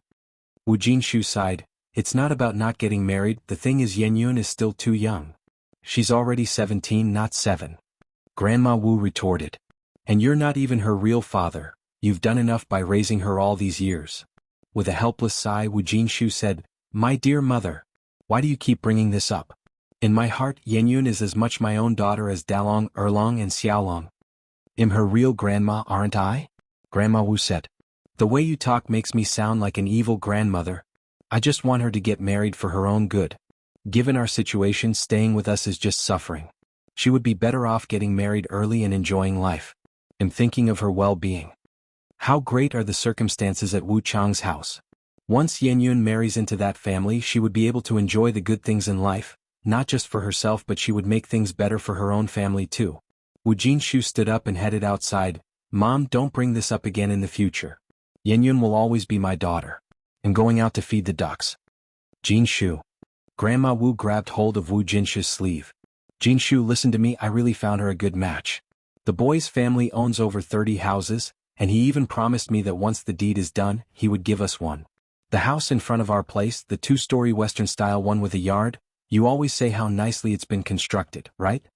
Wu Jinshu shook off Grandma Wu's hand and said softly, no matter how nice the house is, I would never trade my daughter for it. How could that be considered trading? We are marrying off a daughter. said the exasperated grandma. Besides, they even said they could transfer our whole family's registration to Beijing, and then we would become Beijingers. Mom, please don't talk about this anymore. Even if you do, I will never agree. This is absolutely impossible. Wu Jinshu himself might not be Yan Yan's biological father, but he and Yin Erju had raised her with their own hands. She might not be his own flesh and blood, but he cherished her just the same. He couldn't bring himself to do such a thing. Wu Jinshu opened the door and left Grandma Wu's room. Watching Wu Jinshu's departing figure, Grandma Wu sighed deeply. She just couldn't understand. Was that adopted child really that important? More important than a Western-style house and her own son? She couldn't fathom what kind of father Wu Jinshu was. After all, she wasn't trying to harm Yan Yun. She was looking to secure her a life of comfort. Most people couldn't even dream of marrying someone like Wu Chang. A child doesn't stay under parents' control forever. Grandma Wu wiped away her tears, recalling the hardships of her past and the grievances of the present. The more she thought about it, the sadder she became, crying so much that her eyes swelled. When she was young, she went without food and clothes. Now that she was old, she was still depriving herself. What for? For this family, for the children. But no one appreciated her efforts. They were all good people and she was the only bad one. No, this time she would have that Western-style house or else she couldn't die in peace. Seeing Wu Jinshu emerge from Grandma Wu's room, Yin Erju tugged at his sleeve. What was Mom talking to you about? It seemed so secretive with the door shut and all. To avoid friction between mother-in-law and daughter-in-law, of course, Wu Jinshu couldn't tell the truth. He pulled out 2 egg cakes from his pocket. You know how my mom is. She's always worried that I'm suffering. Someone gave her 2 egg cakes and she insisted on giving them to me. You take them to eat? I'm a grown man, I can't stomach such rich food. Chapter 8:14. Be a worldling and drink alcohol and eat meat _5. Erju Yen stuffed the egg cake back into her husband's hand. You keep what's given to you. Your health has always been poor. Jinshu Wu smiled. All right, then we'll each have one. Erju then asked, didn't Mom say anything else to you? No, Jinshu answered. What could an old woman who never leaves the house possibly have to say? Erju figured that made sense, so she didn't press further. Then I'll take this egg cake to Xiaoyun. Erju was very fond of her daughter Yan Yun. No matter what goodies she had, her 2 sons would have to step aside. The first person she thought of was always her daughter Yan Yun. On the other side, Mr. Du quickly caught up with Anai Yang. Why are you here? Anai Yang looked back puzzled. Twisting his Buddha beads, Mr. Du said, your master is worried about you going up the mountain alone. Anai Yang grinned. What's there to worry about? Can a big living person like me get lost?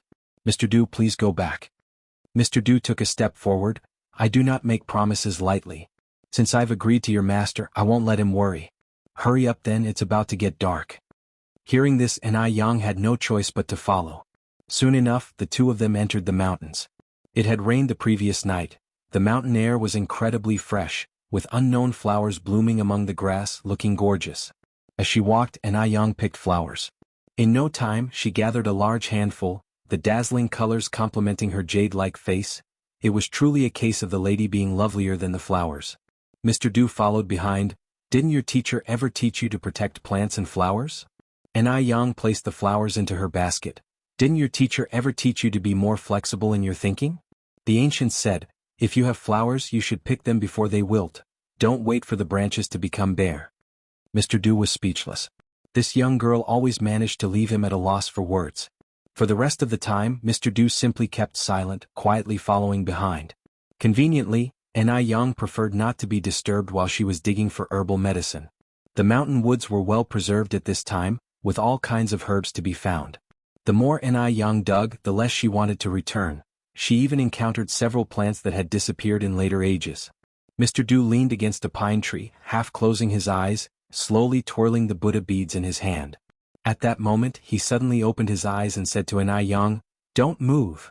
Above Anai Yang, in the branches of a tree, coiled a bamboo viper, flicking its tongue. The bamboo viper was a terrifyingly venomous snake. A single bite could be crippling, if not fatal.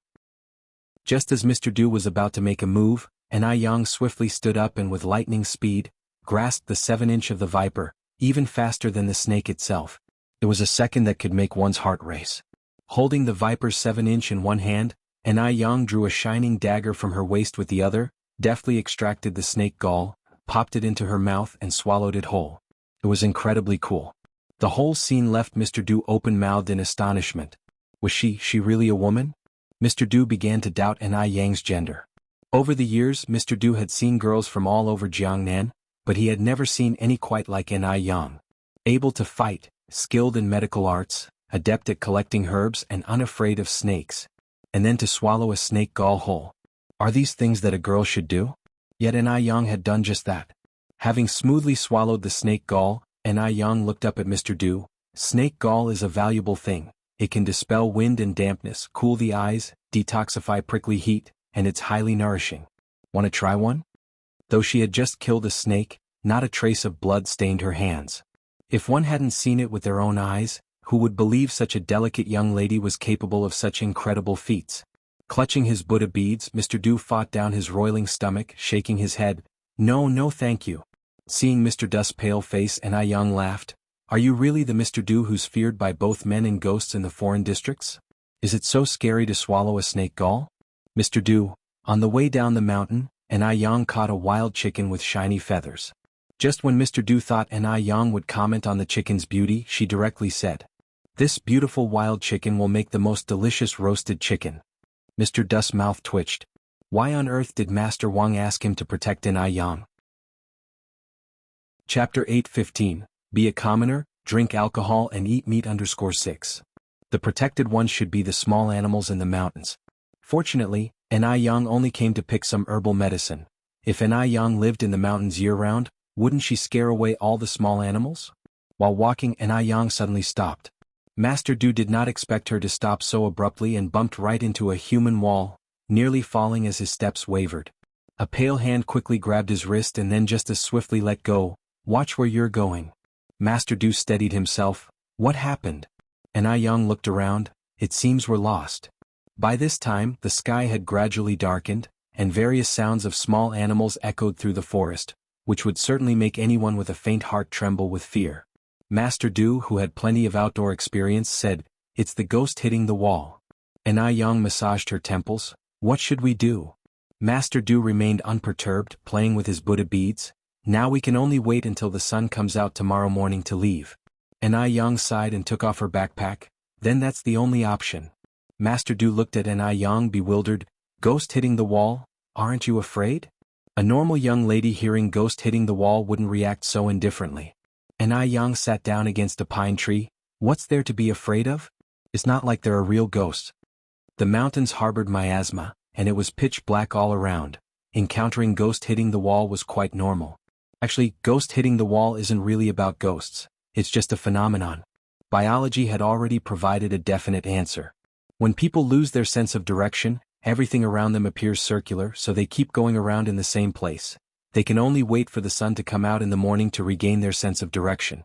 Master Du chuckled. You seem to know quite a bit. That I do, Ai Yang replied unabashedly. Master Du played with his Buddha beads and remained silent. Ai Yang took a water bottle out of her backpack, took several gulps and then turned to Master Du. Are you thirsty? After walking half a day in the mountains, how could he not be thirsty? But sharing a water bottle between a man and a woman, that seemed somewhat improper. Just then Ai Yang tossed him a bright red fruit. This wild fruit is full of water and quenches thirst very well. Master Du paused, then accurately caught the wild fruit. Thank you. Ai Yang continued, if one isn't enough, there are more in the backpack. Where did they come from? Master Du asked. I picked them while I was gathering herbal medicine, Ai Yang replied. Master Du bit into a wild fruit. Crunch. Indeed, the fruit was very juicy and crispy. It tasted great. As darkness deepened, Ai Yang pulled a shiny bead out of her pocket and placed it on a branch, instantly lighting up the area.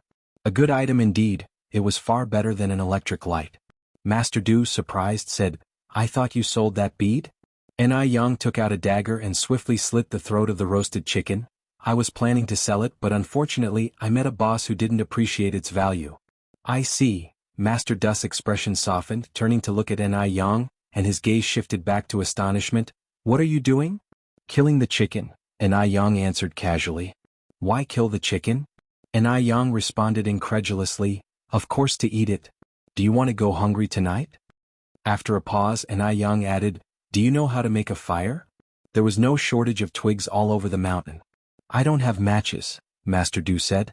You don't smoke? Anai Yang asked. Grandpa Du shook his head. Not smoking is good, Anai Yang continued. Then do you know how to start a fire by rubbing sticks together? Rubbing sticks together to start a fire? Grandpa Du, with a bewildered look on his face, said, I'm not a caveman. Then do you know how to kill a chicken? Anai Yang asked again. I'm not a butcher either, Grandpa Du replied. Though Grandpa Du had extensive wilderness experience, it didn't mean he knew how to do everything. Moreover, whenever he was in the wilderness, there were always plenty of people around him, so there was no need for him to do anything himself. Anai Yang, speechless, said, How come you don't know how to do anything? Grandpa Du, I'm not omnipotent. Anai Yang slightly raised her eyebrows. Then can you eat? Grandpa Du, Anai Yang, with a look of disdain, said, Forget it, I'll do it myself. Self-reliance ensures abundance. Grandpa Du. Soon, the air was filled with the sizzling sound of fat dripping and the distinctive aroma of roasted chicken. Grandpa Du hadn't imagined that the principle of creating fire by rubbing with sticks was actually real. He was even more surprised that Anai Yang could roast a wild chicken so deliciously in the wilderness.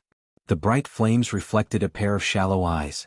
She propped her chin with one hand and held a stick with the other, focusing entirely on the oil-sputtering roasted chicken. This reminded Grandpa Du of the firefox he was raising. Grandpa Du leaned against the pine tree, casually withdrew his gaze and looked up at the sky. The sky was filled with brilliant stars, the splendid Milky Way, where the cowherd and the weaver girl stared at each other from afar. Grandpa Du's fingers moved slightly, the Buddha beads also moved, and just then, a savory chicken leg was handed over. Here, eat. While talking, Anai Yang had already taken a big bite from the chicken leg in her hand. Grandpa Du silently recited in his heart, meat and wine pass through the intestines. Buddha stays in the heart, then took the chicken leg. Thank you. You're welcome, I couldn't finish it by myself anyway, Anai Yang said nonchalantly.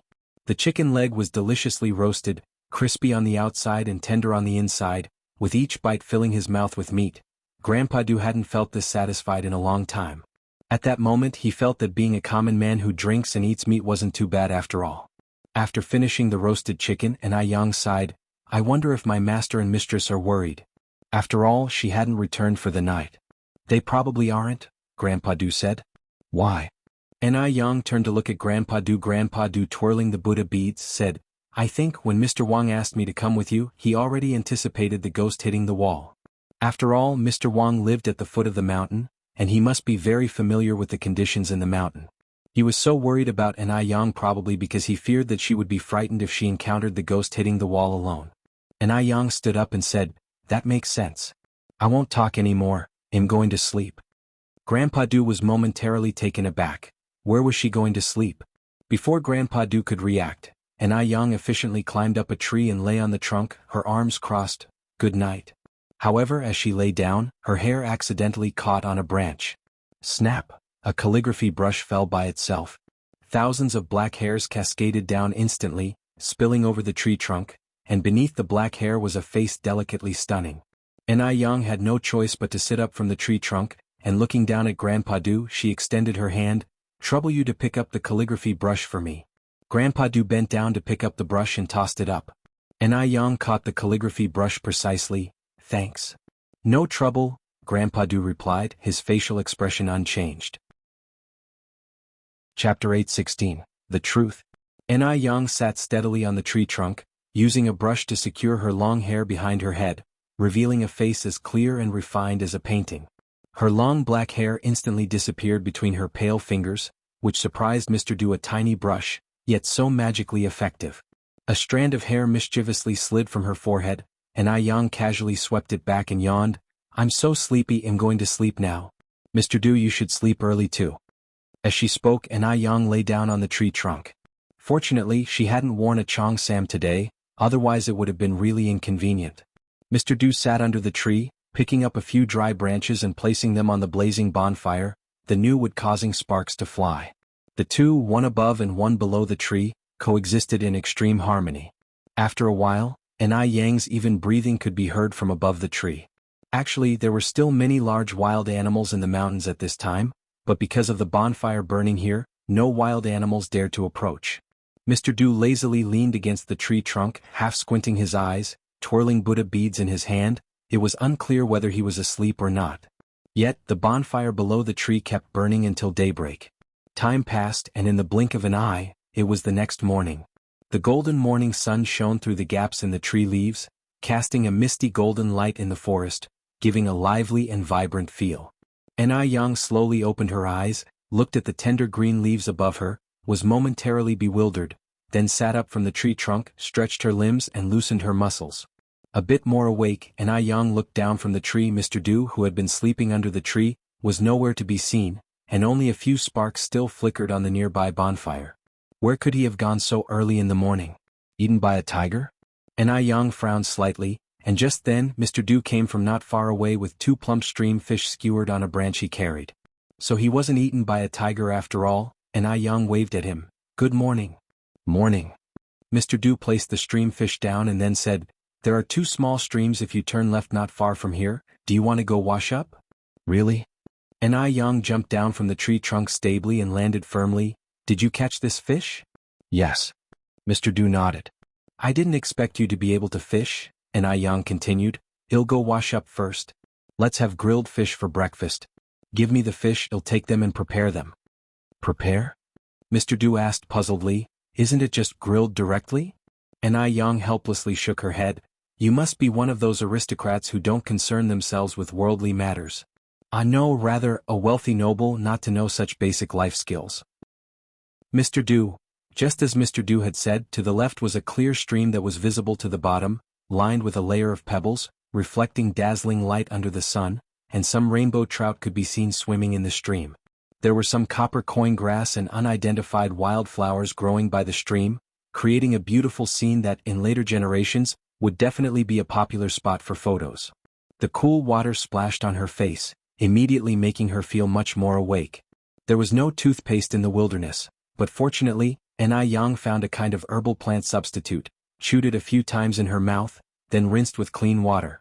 After grooming, Yang began to clean the stream fish. When Yang returned with the fish, Mr. Du had rekindled the nearly extinguished bonfire. He sat cross-legged in front of the bonfire, twirling the Buddha beads in his hand as if ready to ascend with the wind at any moment. Yang didn't disturb him and began to grill the fish in front of the bonfire.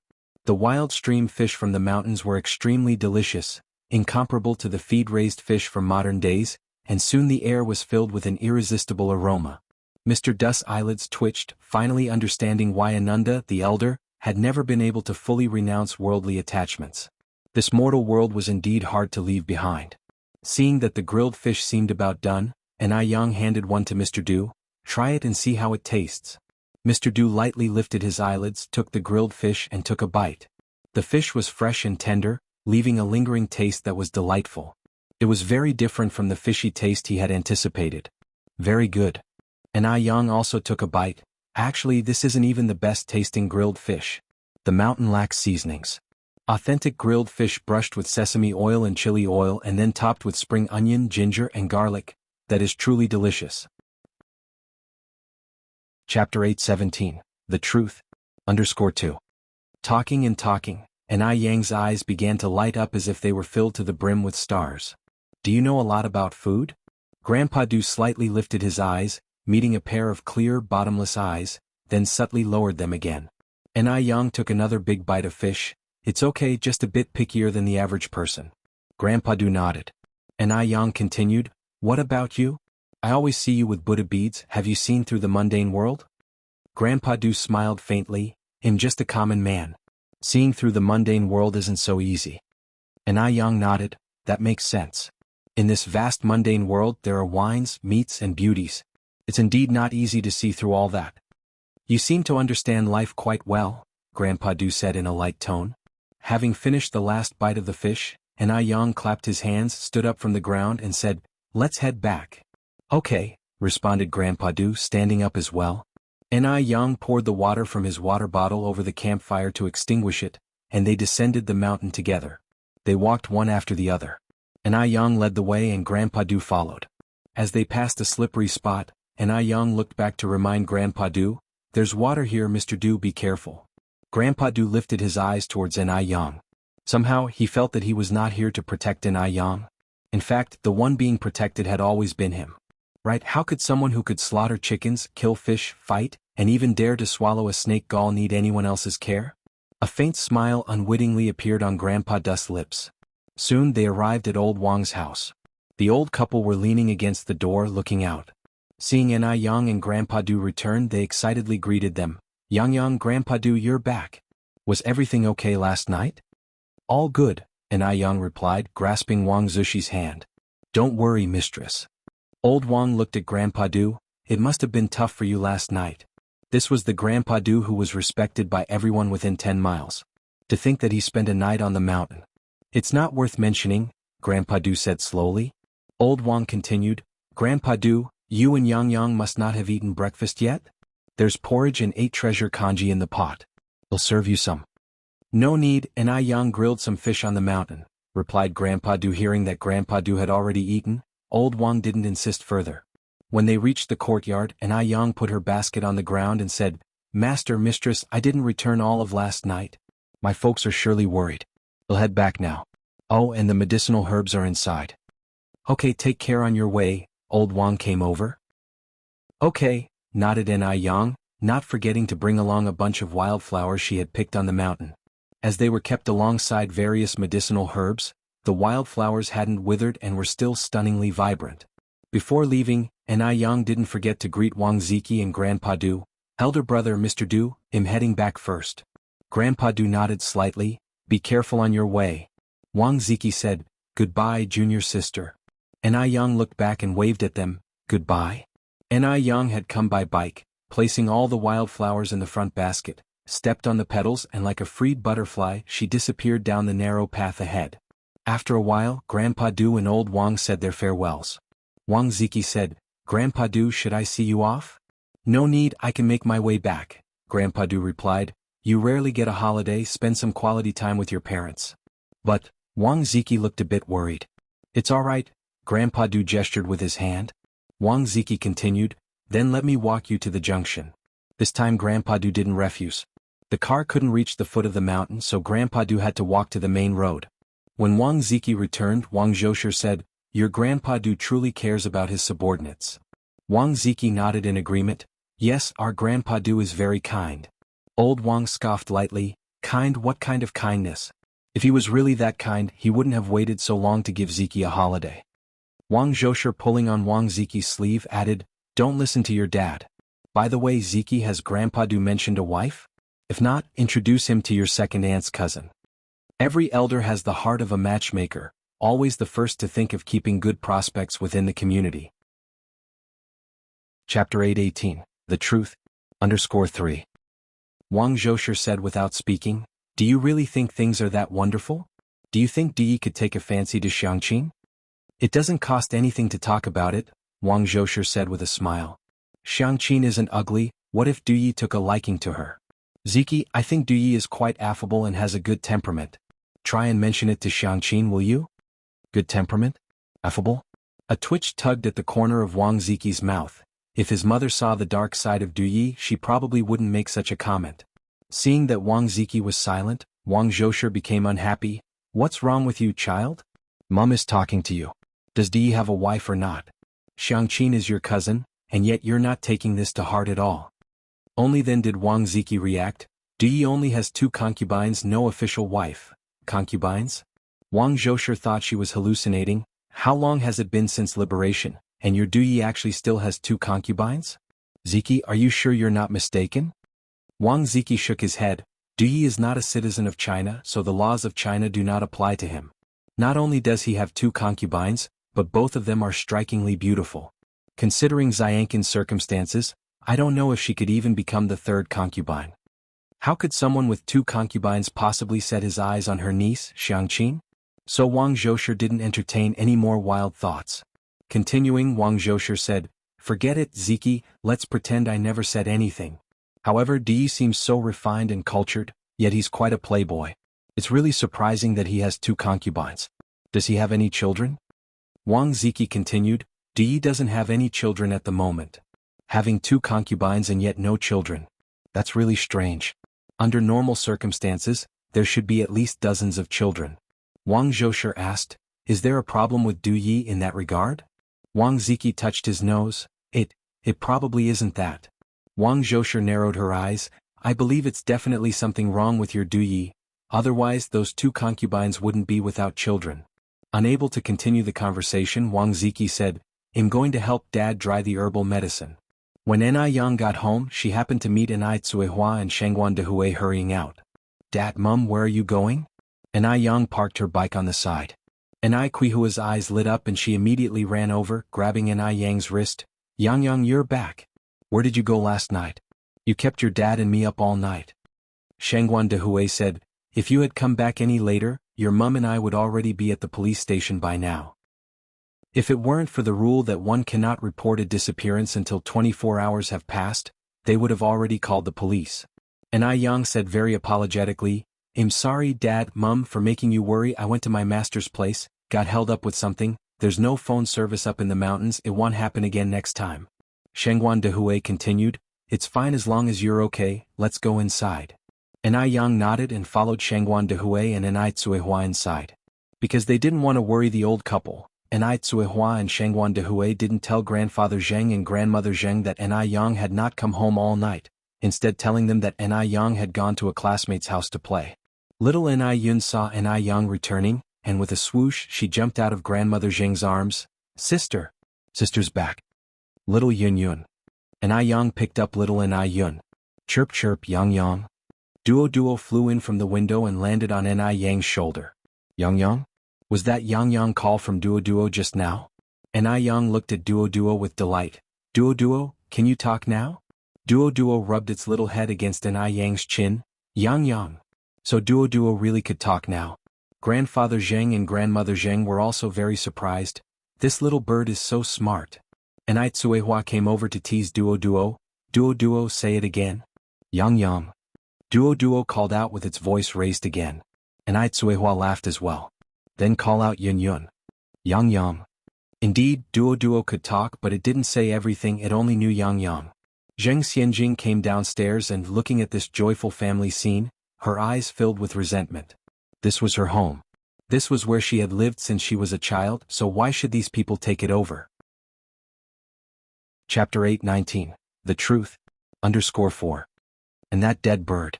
It screeches all day long, annoying me to death. Just wait, one day it will turn into a real dead bird. Sister Xianjing, little Enai Yun, who liked Zheng Xianjing more, ran over to her with her little short legs. Sister Xianjing, have some candy. This was little Enai Yun's favorite candy. Usually she wouldn't give it to anyone except Enai Yang. Thank you, Yun. Zheng Xianjing's face was full of smiles as she took the candy. Little Enai Yun reached out her hand to Zheng Xianjing. Sister, hug. A hug. If you asked Zheng Xianjing who she hated most in this family, little Enai Yun was certainly one of them. Because the Zheng family's old master and old mistress really adored this wretched girl too much. Zheng Lingling had told her that when she was young, the old master wouldn't even glance at her, but now he took little Enai Yun out for a walk every day. His kindly appearance seemed like he had turned into another person. Was this wretched girl doing this on purpose? Did she know that she hated her and that's why she came running over to be hugged? Did she think she was some great treasure? That everyone in the Zheng family had to revolve around her?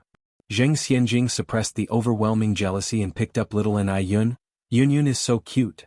Although she called her cute, her eyes were filled with venom. Little Enai Yun looked at Zheng Xianjing, then struggled to get down. Let me down, I want down. Zheng Xianjing put down little Enai Yun. Little Enai Yun quickly ran over to Enai Yang. Sister, hug. Enai Yang bent down and picked up little Enai Yun. Little Enai Yun was so scared that she tightly wrapped her arms around Enai Yang's neck, whispering, Sister, I'm scared. Don't be afraid. Enai Yang soothed little Enai Yun gently. Little Enai Yun rested her head on Enai Yang's shoulder and dared not look at Zheng Xianjing again. Zheng Xianjing narrowed her eyes slightly. She just knew this wretched girl did it on purpose. She did it on purpose, making the old master and old mistress dislike her. Damn wretch. Zheng Xianjing clenched her fists, but a smile crept onto her face as she continued. Yang is back. Last night you didn't come home, Auntie and Uncle were so worried. From now on you must let everyone know where you're going, otherwise the family will be very anxious, won't they? Enai Yang nodded. Yes, you're right, Sister Xianjing. Seeing that the old master and old mistress had no reaction to this conversation, Zheng Xianjing became even more furious. If it had been her staying out all night, the old mistress would surely have scolded her. But now that it was Ni Yang, she had no reaction at all, not even pretending to care. That was the difference between a real granddaughter and an outsider. Ni Yang, not bothering with Zheng Xianjing, went upstairs with little Ni Yun to see Zheng Suyu. She had almost figured out the 13 ghost points, and the next task was to heal Zheng Suyu, the only person who knew the truth. Ever since Wu Jinshu rejected Grandma Wu yesterday, she had fallen ill in bed today, huffing with anger. Wu Yinyun came to bring Grandma Wu lunch. "Grandma, time to eat." Seeing Wu Yinyun enter, Grandma Wu immediately turned around, her back facing Wu Yinyun. "I'm not hungry, take it back." She couldn't face Wu Yinyun right now. Seeing her made her think of that small Western-style house with a courtyard in front. That should be the Wu family's house, but now, others were living there. Grandma Wu felt her heart clenching in pain. Wu Yinyun sighed, "You should eat a little, otherwise your body won't hold up." "You go out," Grandma Wu said. Just then footsteps sounded outside. "Mom. Mom." Hearing this voice, Grandma Wu suddenly forgot everything, sat up from the bed. "Jinim here." "In here." A neatly dressed middle-aged woman came in from outside. "Mom, why are you sleeping in the middle of the day?" This woman was Grandma Wu's younger daughter, Wu Jinjin. Wu Jinjin's fate was relatively good. She married a local man from Beijing, and their life was quite decent. Although their life was acceptable, they could only fend for themselves. Wu Jinjin was a filial daughter who often bought delicious foods to visit Grandma Wu. Wu Yinyun immediately politely greeted, "Hello, Aunt." Wu Jinjin nodded, "Yinyun." After speaking, she continued, "Yinyun, why don't you go out and play with your brothers? I'll take care of Grandma." "All right." Wu Yinyun nodded and walked towards the door. Chapter 820, The Truth. _5. Wu Jinjin closed the door after Yinyun left and immediately took out 2 chicken legs wrapped in oil paper from her bag. "Mom, these are the chicken legs I saved especially for you. You should eat them while they're still warm and make sure none of those kids see them." Having chicken legs, Grandma Wu certainly didn't want to eat them herself. She wanted to save them for Wu Jinshu and her 2 grandsons. Although her son was somewhat disobedient, she was still a mother. How many mothers would hold a grudge against their son? Grandma Wu carefully put away the chicken legs. "I just had dinner and can't eat any more right now. I'll save them for later." Wu Jinjin did not know Grandma Wu's cautious thoughts and continued, "Mom, what's going on with you? Lying in bed in the middle of the day, are you feeling unwell?"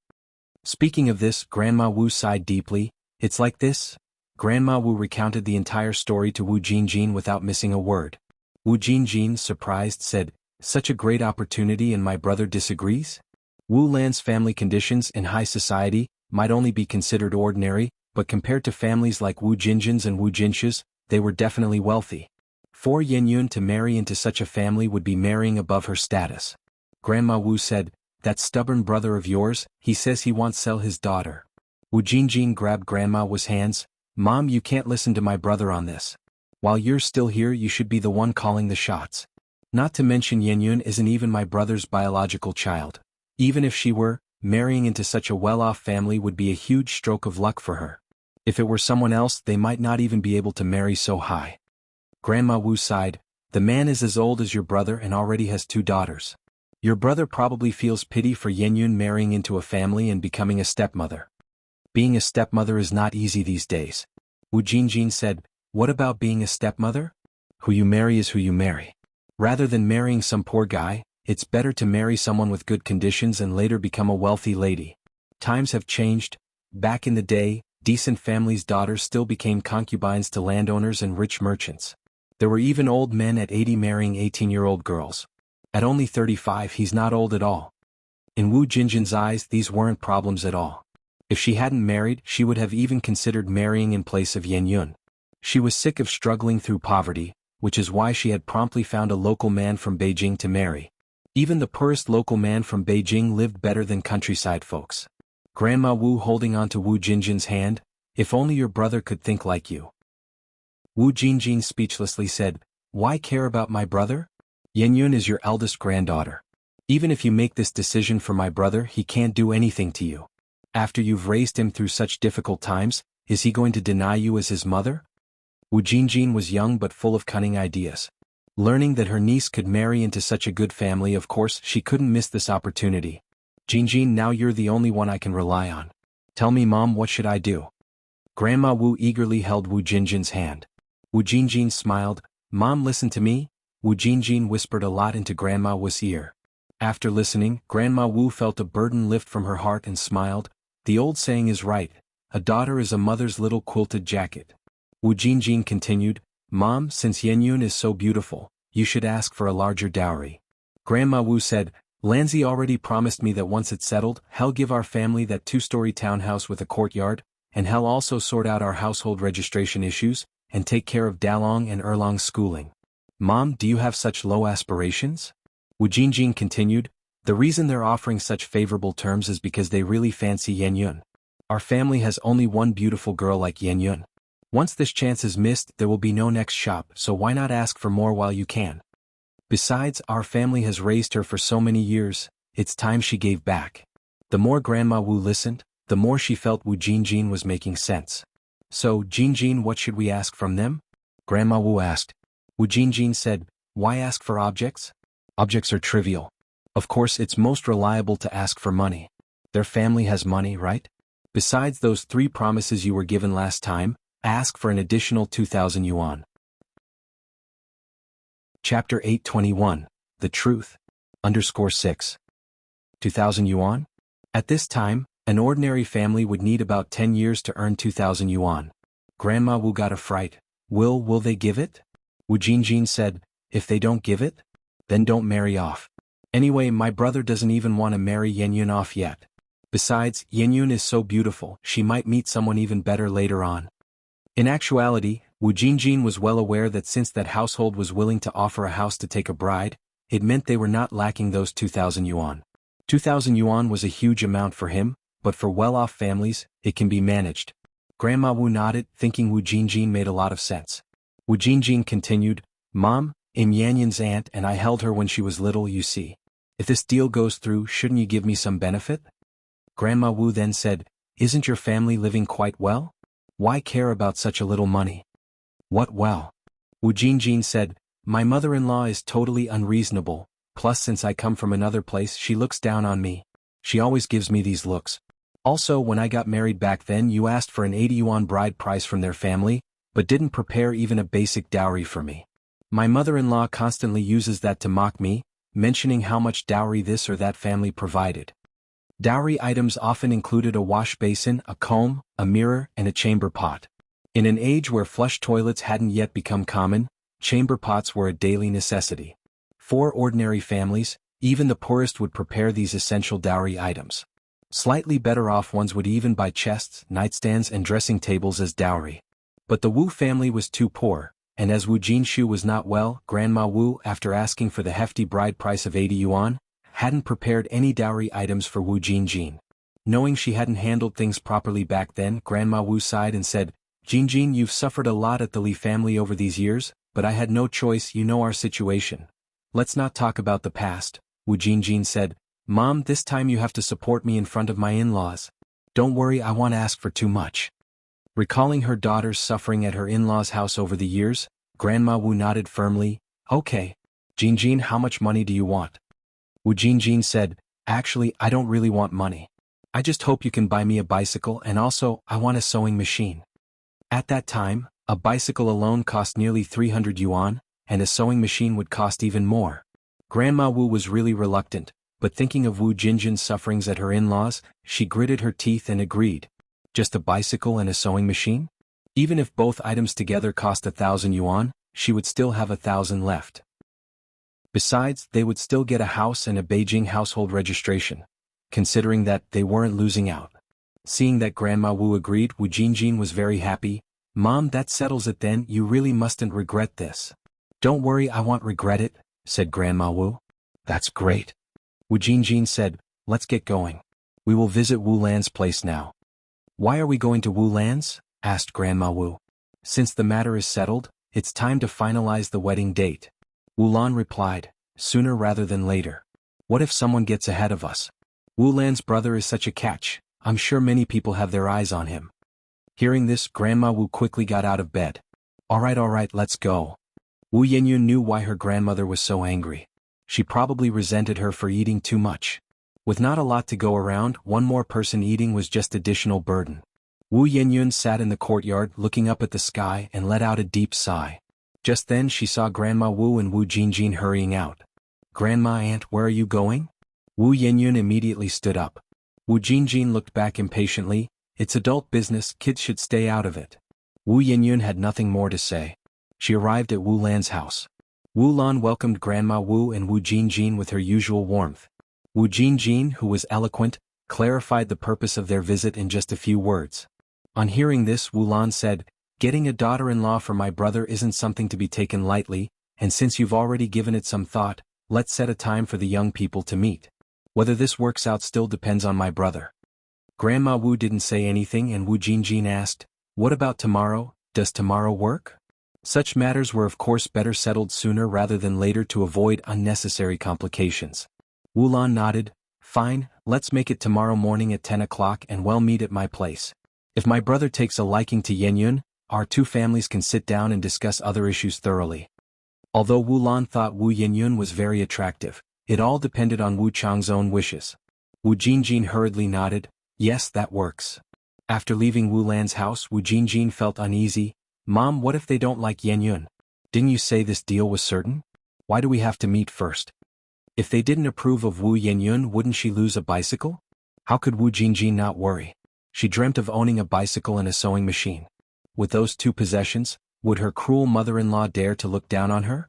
Grandma Wu said, "Don't worry about that.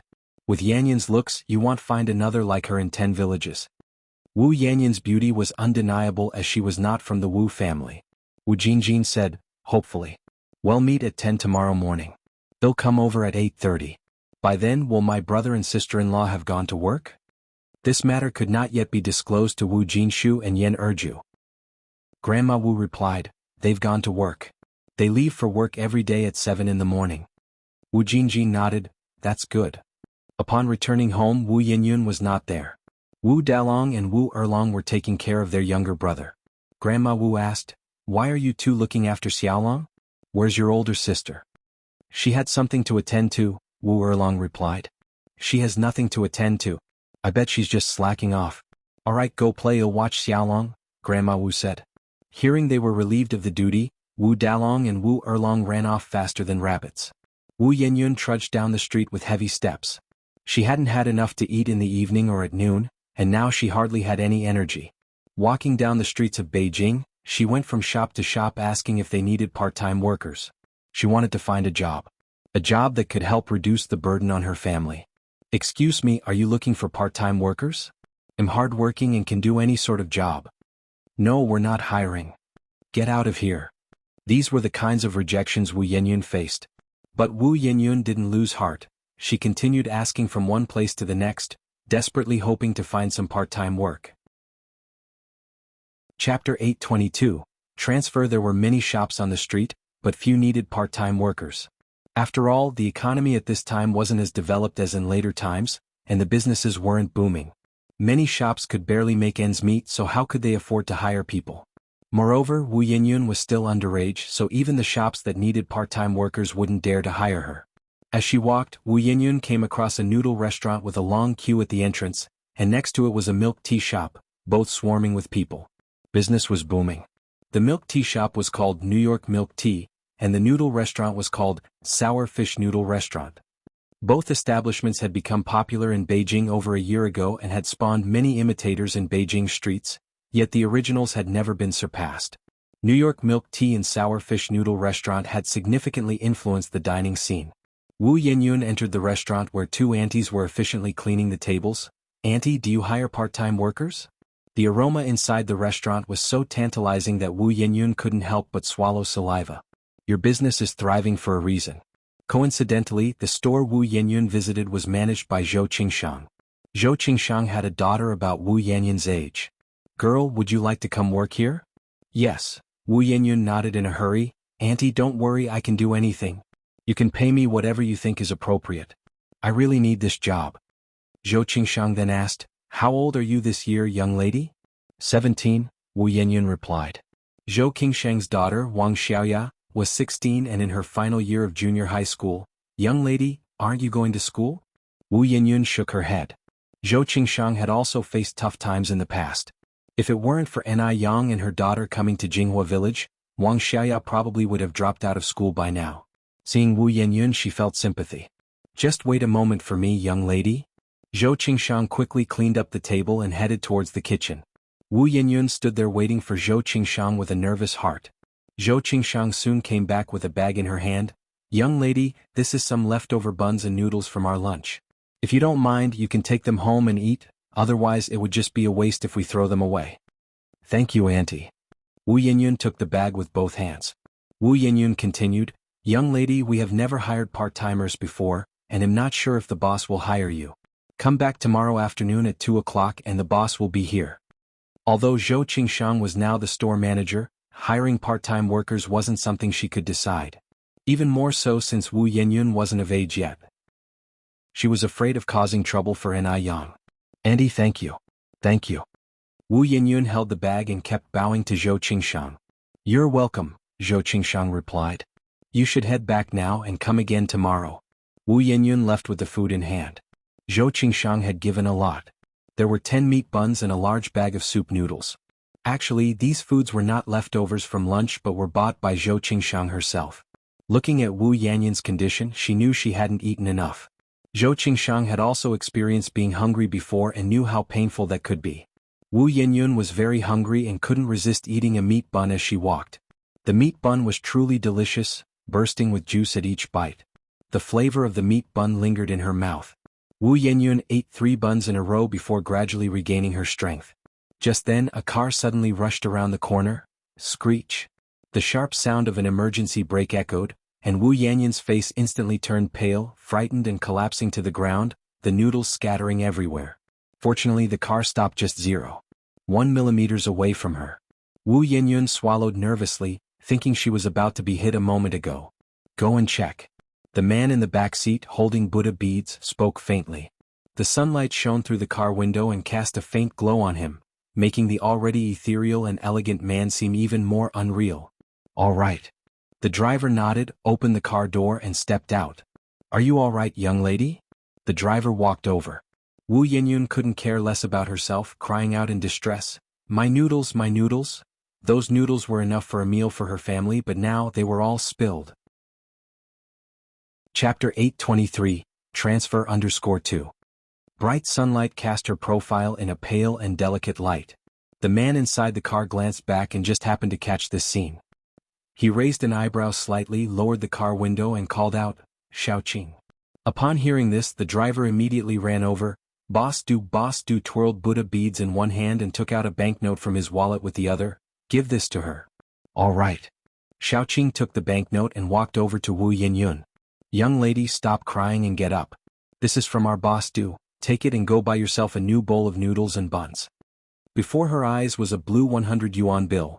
The most common bills people saw at that time were the 10 yuan ones, also known as Big Unity. Ordinary families almost never saw a 100 yuan bill. The fact that this man gave out 100 yuan so freely suggested he was no ordinary person.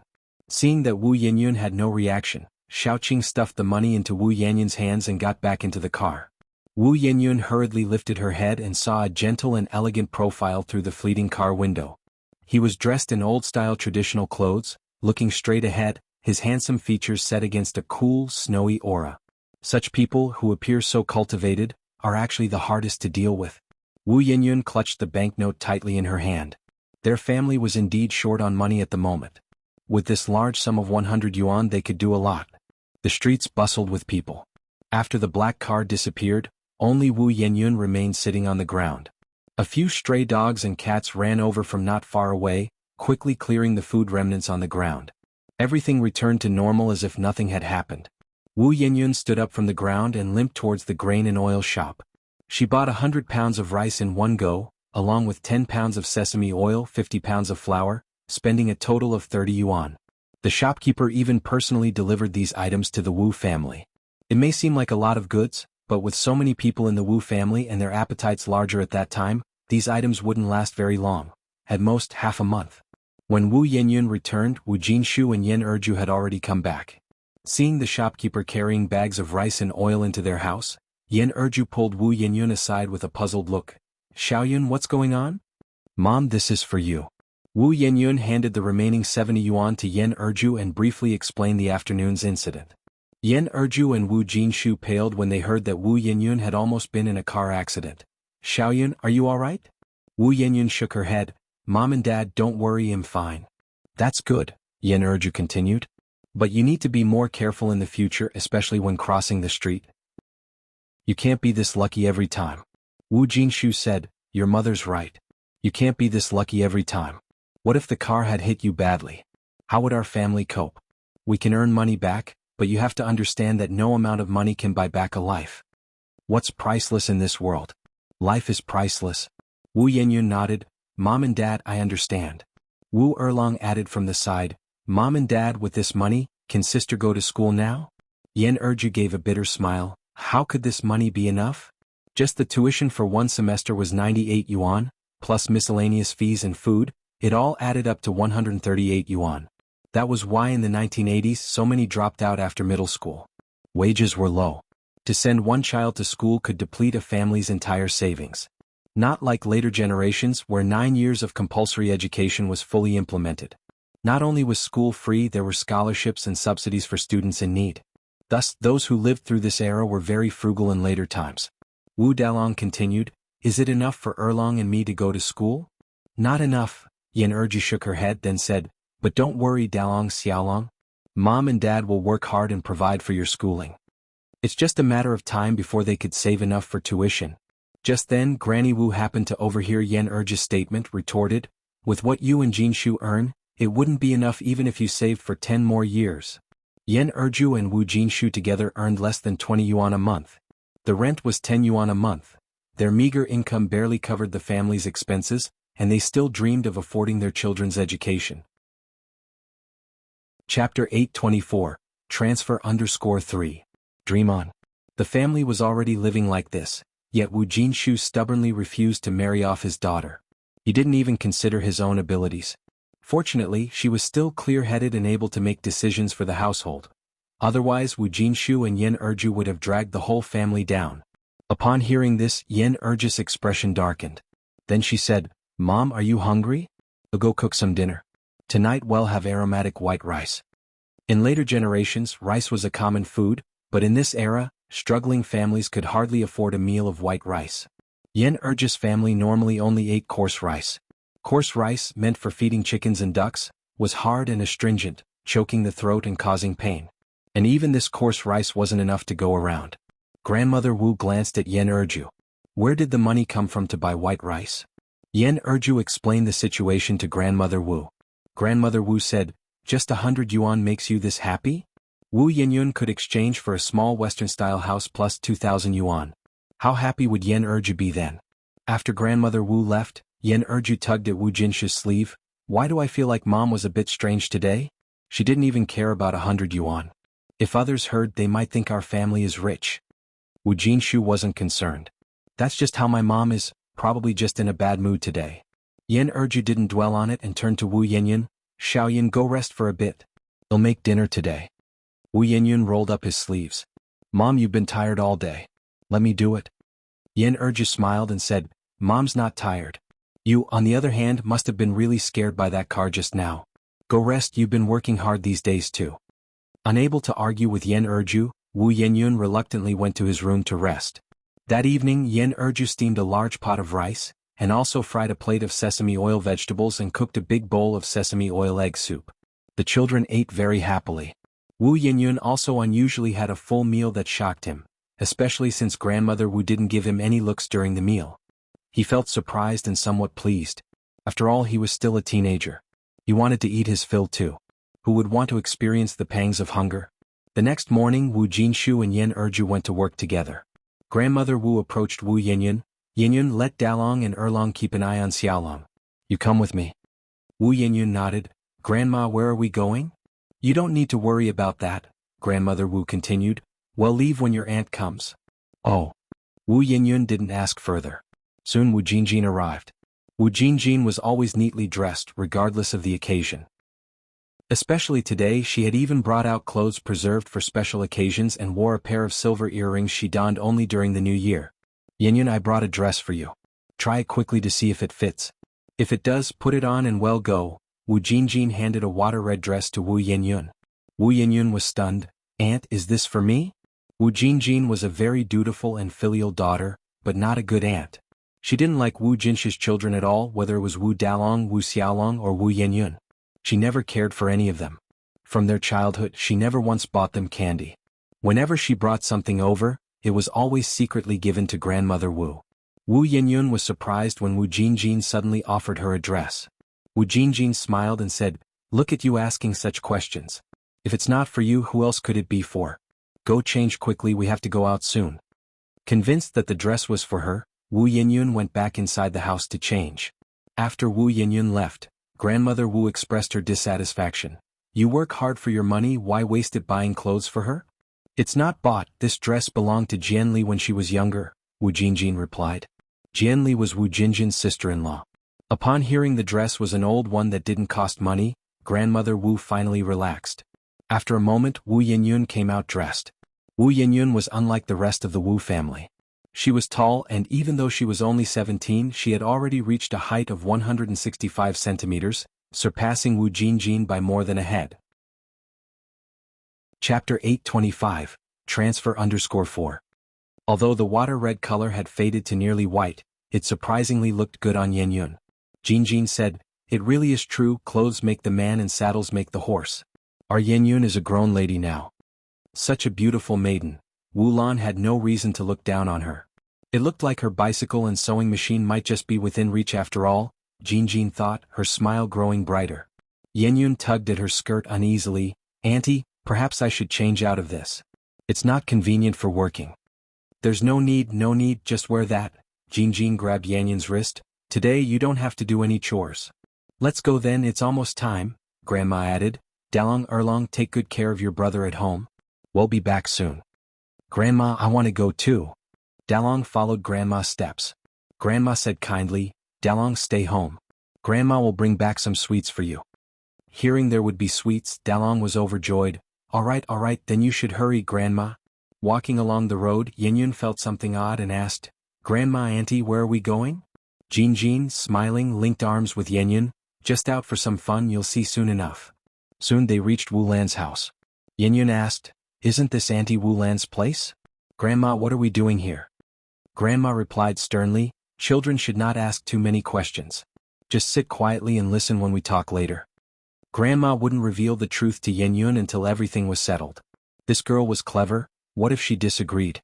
As they entered the yard, Wu Lan came out from the house warmly. "Auntie, come in, please sit." There were quite a few people in the living room. Among them were Wu Lan's husband and her brother, Wu Chang, remembering Wu Lan's mother. Wu Lan introduced, "Mom Changzi, this is Yanyun's grandma, this is Yanyun's auntie, and this here is Yenyun." Jinjin was especially good at handling situations, and she immediately started greeting everyone. Feeling several pairs of eyes scrutinizing her intensively, Yenyun became noticeably nervous, her hands tightly wrung together. Actually, Wu Chang had been rather reluctant to come today. Because Wu Lan had said the girl was just a countryside lass, he thought, how pretty can a village girl be? But he hadn't expected Yenyun to be so attractive.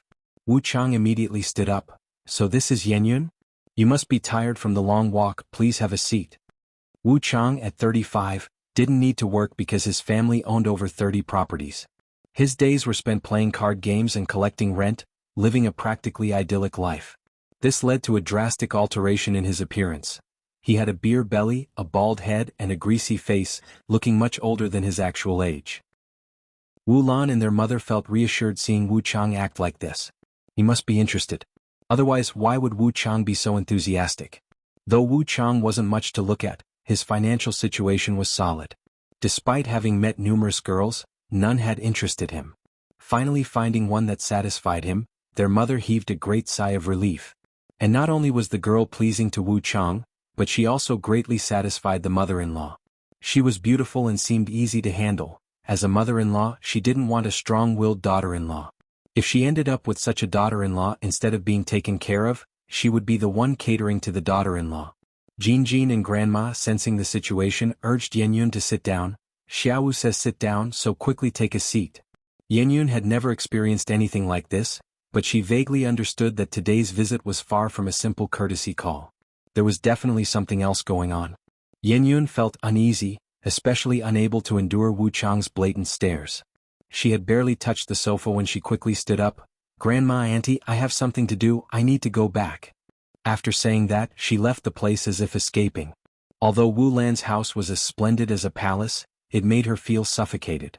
It was only after running outside that Yen Yun could finally breathe more easily. Grandma was livid. Chapter 826, Transfer_5. This wretch. How she embarrasses her.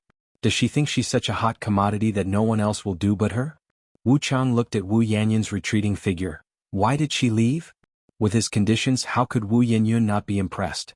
Wu Jinjin said with a smile, trying to smooth things over, "Our Yanyun has never been in a match before, it's her first time riding the wedding sedan, she's just shy, Xiaowu, please don't take it to heart. She's quite satisfied with you." Hearing this, Wu Chang breathed a sigh of relief. Well, that's good. Wu's mother glanced at Wu Jinjin and said indifferently, "Can you speak for your niece?" When Wu's mother was not retired, she was the head of the local district. She was always serious and had a thorough way of addressing issues. "This matter isn't so simple." Wu Jinjin smiled and said, "Auntie, I can't decide on this matter, but my mom can. Yen Yun is my mom's granddaughter." Upon hearing this, Wu's grandmother immediately agreed, Yes, I can decide on this."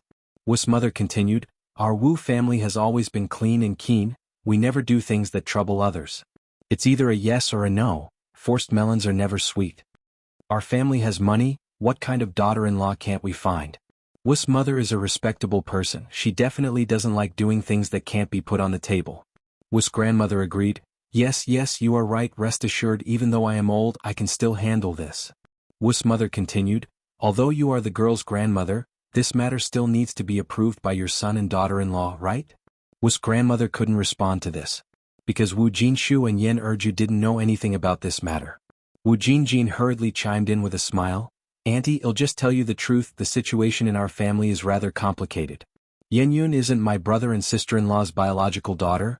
Yen Yun was picked up by my mom from the mountains, and it was my mom who raised her from infancy. She has no connection with my brother and sister-in-law, so as long as my mom agrees, it's settled." Wu's grandmother was startled. In her heart, she silently gave Wu Jinjin a thumbs up, truly her own clever daughter, quick to react, lying without a draft. Hearing this, Wu's mother nodded, "I see. Since she isn't her own and was raised solely by the elderly lady, then this matter should be easier to handle." Wu Chang nudged Wu's mother. Wu's mother knew what her son meant and continued, "You all know the situation of our family. Changzi now has 2 daughters. The young lady, if married into our family, doesn't need to do any work.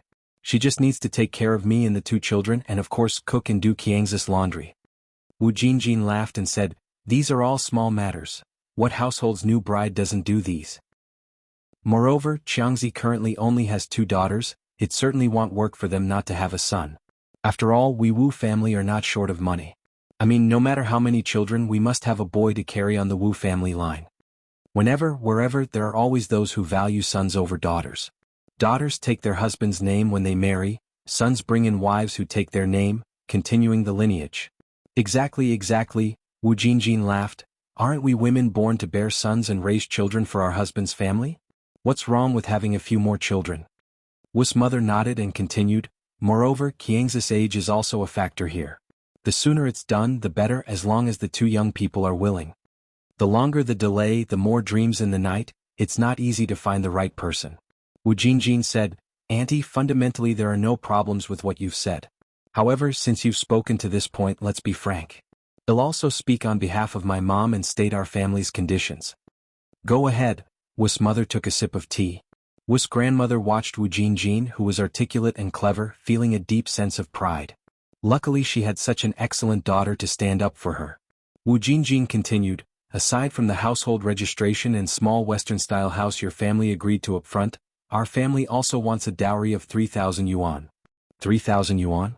Wu's grandmother looked at Wu Jinjin, surprised. Wasn't it agreed it would only be 2,000 yuan? How did it suddenly become 3,000? Wu Jinjin gently patted Wu's grandmother's hand, signaling her not to be surprised. Chapter 827, Transfer_6. She had figured it out, the Wu family was not short of money at all. Since they weren't hard up, of course she had to ask for more. Such lavish wealth only came once in a lifetime. Hearing this, Wu's mother placed her teacup on the table and gently tapped it. "Are you selling your daughter or marrying her off?" Country folks are country folks indeed. When it comes to marrying off a daughter, they don't beat around the bush. Even if she wasn't their own flesh and blood, did it have to be this ruthless? At this time in Beijing, when an ordinary family took a bride, the most they'd offer was 500 yuan as a dowry. But their demands were different. Wanting both a house and money as soon as they opened their mouths, it was 3,000. Wu Jinjin said with a smile, "Auntie, what you said is a bit harsh. As the saying goes, a match made in heaven is tied with a thread. If our Yenyun and Xiaowu truly have no fate, then there is nothing we can do as family members." She meant they were ready to call the whole thing off. Wu Chang panicked as soon as he heard this. "We are fated. Yenyun and I are very much fated. I agree to the 3,000, none of the conditions you've proposed are a problem." Wu Yenyun was so beautiful and still an untouched young lady. It wouldn't matter if it were 3,000 or even 30,000, Wu Chang would find a way to gather it. Wu's mother inwardly rolled her eyes at Wu Chang, frustrated with his lack of resolve. She had planned to bargain down the price, yet her son was so weak-willed in front of a beautiful girl that he couldn't even move his feet.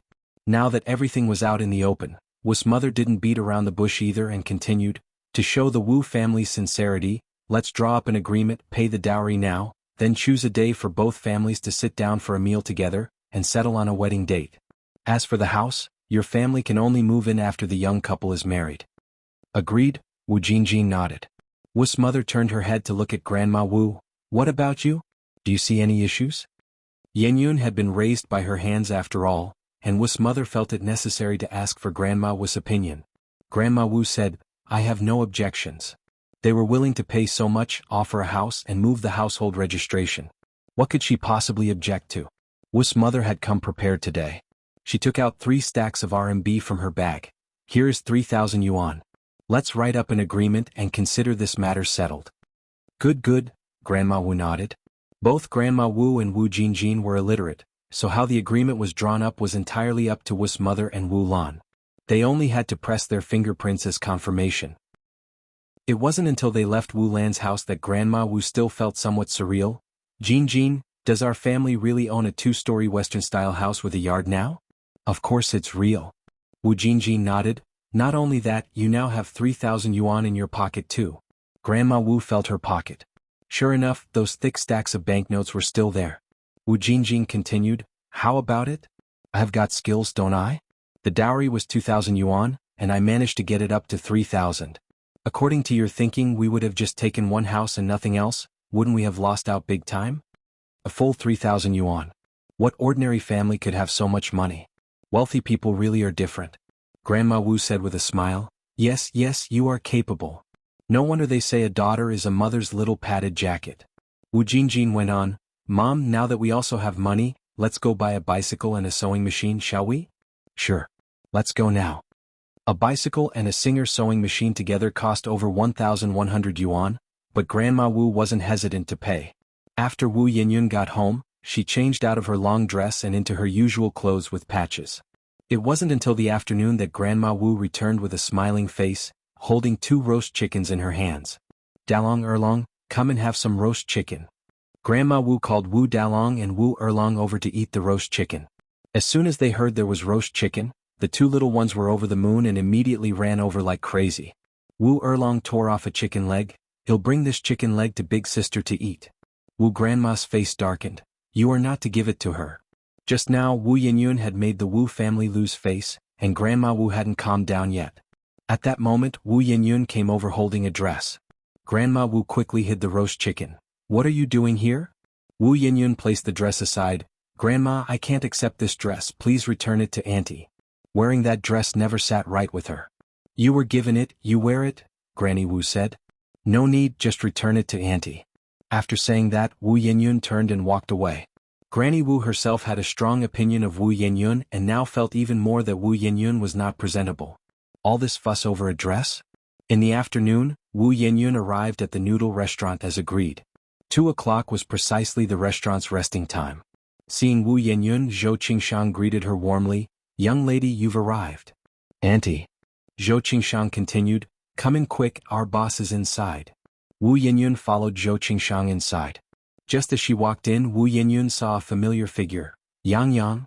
And Yang was also a bit surprised and said with a smile, "Aunt Zhou, is this young lady the one you mentioned was coming to apply for a job?" Zhou Qingshang was also taken aback, nodded and said, yes, that's her. Yang, you two know each other? And Yang pulled up a chair for Wu Yenyun to sit down. More than just acquaintances, were good friends too. And Yang had a good impression of Wu Yenyun. This young girl always gave her an unexplainable sense of affinity. Wu Yenyun looked at Yang with undisguised surprise in her eyes. Yang, you're the boss of this place? And Yang nodded, yeah. Yang, you're incredible.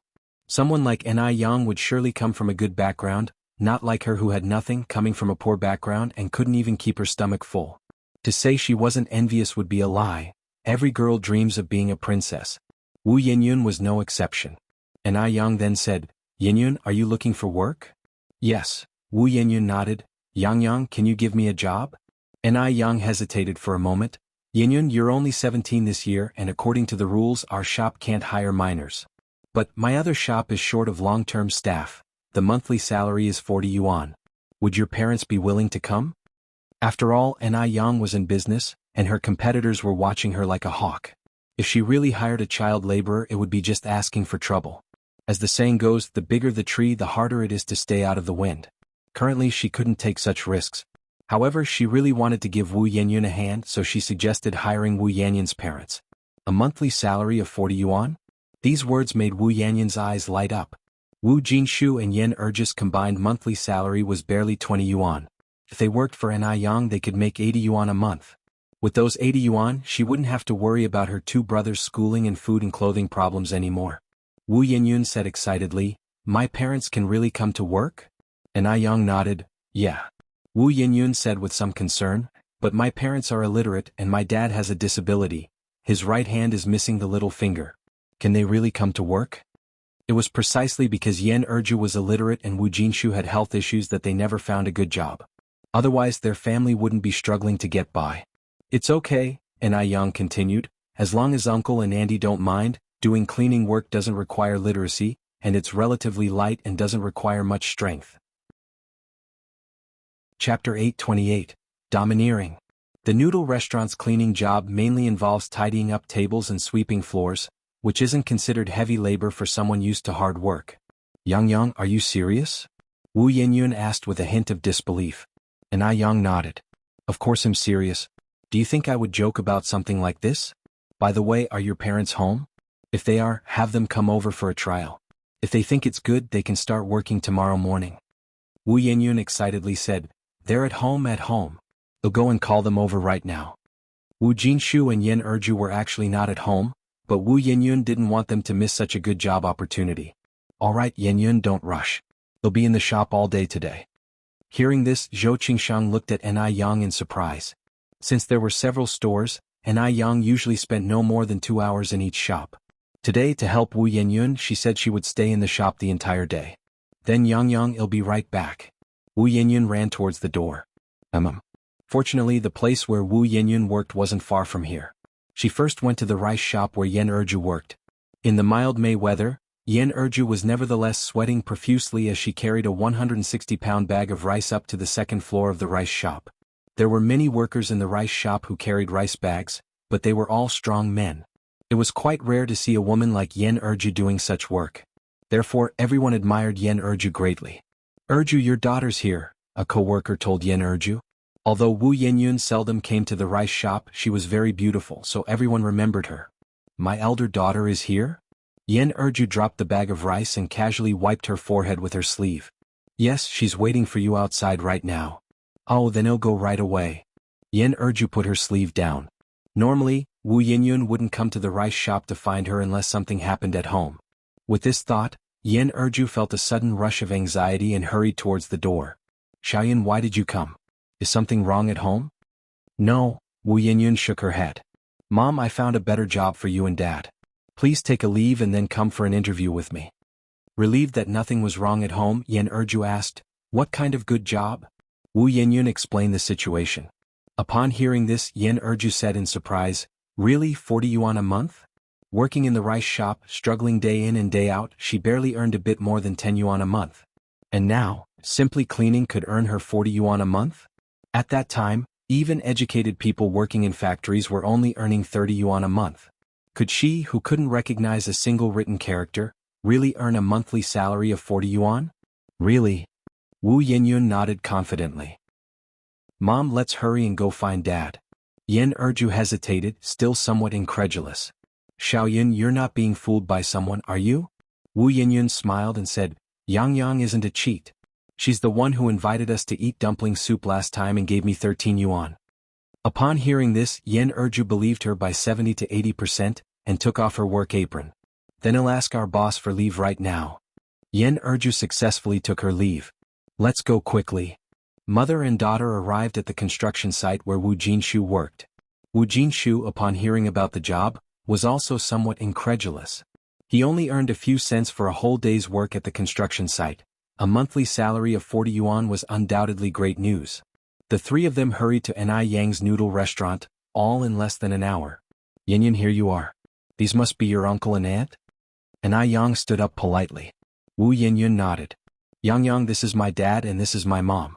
Mom and Dad, this is Yang and she owns this noodle restaurant. Hello, young comrade, I am Xiaoyan's mother. I am Yanyan's father. Although Ni Yang was young, she was beautiful, well-dressed, and exuded an air of elegance, not seeming like an average person. Standing in front of such a distinguished person, Wu Jinshu and his wife felt quite awkward, unsure of where to put their hands.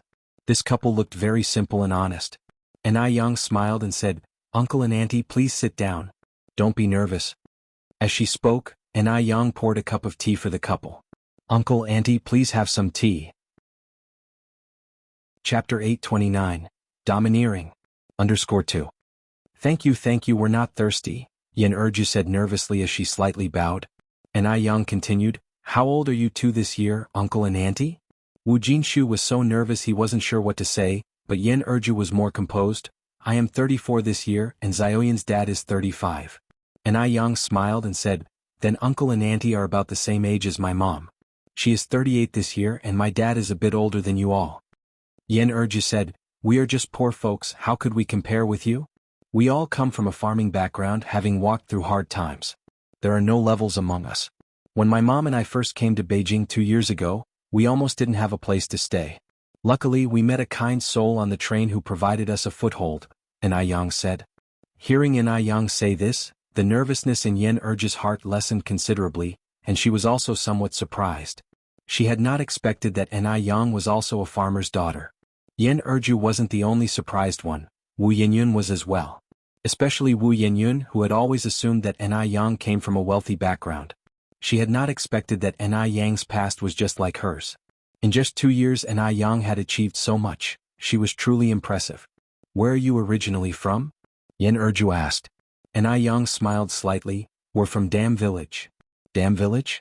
A delighted expression appeared in Yen Erju's eyes. You're from Dam Village? We're from Haiqing too and we live in the village right next to yours. In the vast sea of people in Beijing, it's not easy to come across someone from the same hometown. Ni Yang was a bit surprised as she said, Really?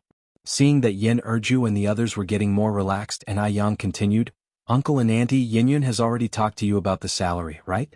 40 yuan a month, work 6 days and rest 1, so you have 4 rest days each month. You'll also receive benefits during the Dragon Boat Festival, Mid-Autumn Festival and Spring Festival. There are rest days and benefits too. This treatment is really too good. Yen Erju was a bit amazed. She hadn't expected the salary to be so high and to still include rest days. Ni Yang nodded, Uncle and Auntie, if you agree, come along with me now to see the work environment. We agree. Of course we agree. Yen Erju nodded eagerly. With such a great job opportunity, it would be foolish not to agree. Then Uncle and Auntie, please come with me. The other noodle restaurant was a bit far from here. Ni Yang took the 3 of them there by taxi. The taxi had exactly 5 seats. This other branch of the noodle restaurant was considerably larger than the previous one, with 2 stories, both upstairs and downstairs. Although the storefront was large, it was still overwhelmed with diners. The store manager of this branch was Gooden's mother, Han Xiaoqin. Yang. Seeing Ni Yang arrive, Han Xiaoqin quickly came out to greet her. Ni Yang continued, Auntie Han, this is my good friend Wu Yinyun, and these are Yanyan's parents. Our store just happens to be in need of 2 cleaning staff, and I have already discussed this with Uncle Wu and Auntie Wu, and they will start working tomorrow. Uncle Wu, Auntie Wu, this is the store manager here, Han Xiaoqin. Hello, Manager Han. Han Xiaoqin was also a very warm person, smiling. Don't be so formal, there's no need for such rules here. Just call me Xiao Han. Come in and get acquainted with the work environment. Actually, the job of cleaning is very easy, just wiping the tables and sweeping the floors. Everyone followed her in. The store already had one cleaning lady. After looking around the store for a while, Yan Erju and Wu Jinshu felt completely stress-free. Cleaning here was just like doing housework. Being farmers themselves, this kind of work was nothing to them, especially since the salary at the store was so high. After confirming there were no issues with the job, the couple signed their contracts with Han Xiaoqin. Even when they got home in the evening, Yan Erju and Wu Jinshu were still a bit dazed. Jinshu, did we really find a job that pays 40 yuan a month? Really? Wu Jinshu nodded, pulling out the contract from the bag. Look, we've even signed the contract. Yan Erju, overwhelmed with joy, didn't know what to say and just clung to Wu Jinshu's wrist. Jinshu, how much will our combined salary be then? It'll be 80. Wu Jinshu answered. 80. Yan Erju laughed out loud with joy. 80? With these 80 yuan, we can send all 3 kids to school and never have to worry about not having the rent money again. Chapter 830, Domineering. _3. A month is 80 yuan, a year is 960 yuan. In the past, they could only earn a bit more than 200 yuan a year, and now it has increased nearly 5-fold. Seeing how happy her parents were, Wu Yinyun was also very happy. What made her happy was that she could finally go to school. Her parents no longer had to worry about making a living in the future. For a poor family, education is the best way out. Once she got into university, she would lead her family to a better life. Yan Erju turned her head to look at Wu Yinyun and said with a smile, Xiaoyun, the fortune teller in our village was right after all. You are the auspicious star reincarnated from heaven, capable of bringing good fortune to our family. Wu Yinyun replied, Mom, that's all superstition. I think we really ought to thank Yang Yang. If not for her, you and Dad wouldn't have found such a good job. Neither Wu Jinshu nor Yan Erju could read, and Wu Jinshu had a disability, which meant that no shop would normally hire them. Yan Erju nodded her head. You're right, we should thank Yang Yang properly. Speaking of which, Yang Yang is really capable too, owning several storefronts and even becoming a boss at such a young age. She looks only around 17 or 18. By the way, Xiaoyun, how did you meet Yang Yang? Wu Yinyun answered, Yang Yang and Xiaoyu are classmates and good friends. I met her through Xiaoyu. Oh, I see. Just then, Grandma Wu walked in from outside, carrying 2 strips of pork in her hand. Erju, take this meat and stir-fry it for the kids to ease their cravings. Yan Erju exclaimed in surprise, Mom, where did you get this meat from? At that time, pork fat was 2 yuan per jin, and the 2 strips of meat that Grandma Wu had were at least 3 to 4 jin, which was worth 7 to 8 yuan. The Wu family was so poor that even money was scarce. Where could Grandma Wu get the money from? Grandma Wu replied, Of course I bought it. What, you think I stole it? Yan Erju took the strips of pork. Was it Jin Jin who gave you the money? Wu Jin Jin, though her family situation was not bad, was definitely not that generous. Usually, the gifts she gave were secretly passed to Grandma Wu, like a couple of lard cakes or 2 chicken legs.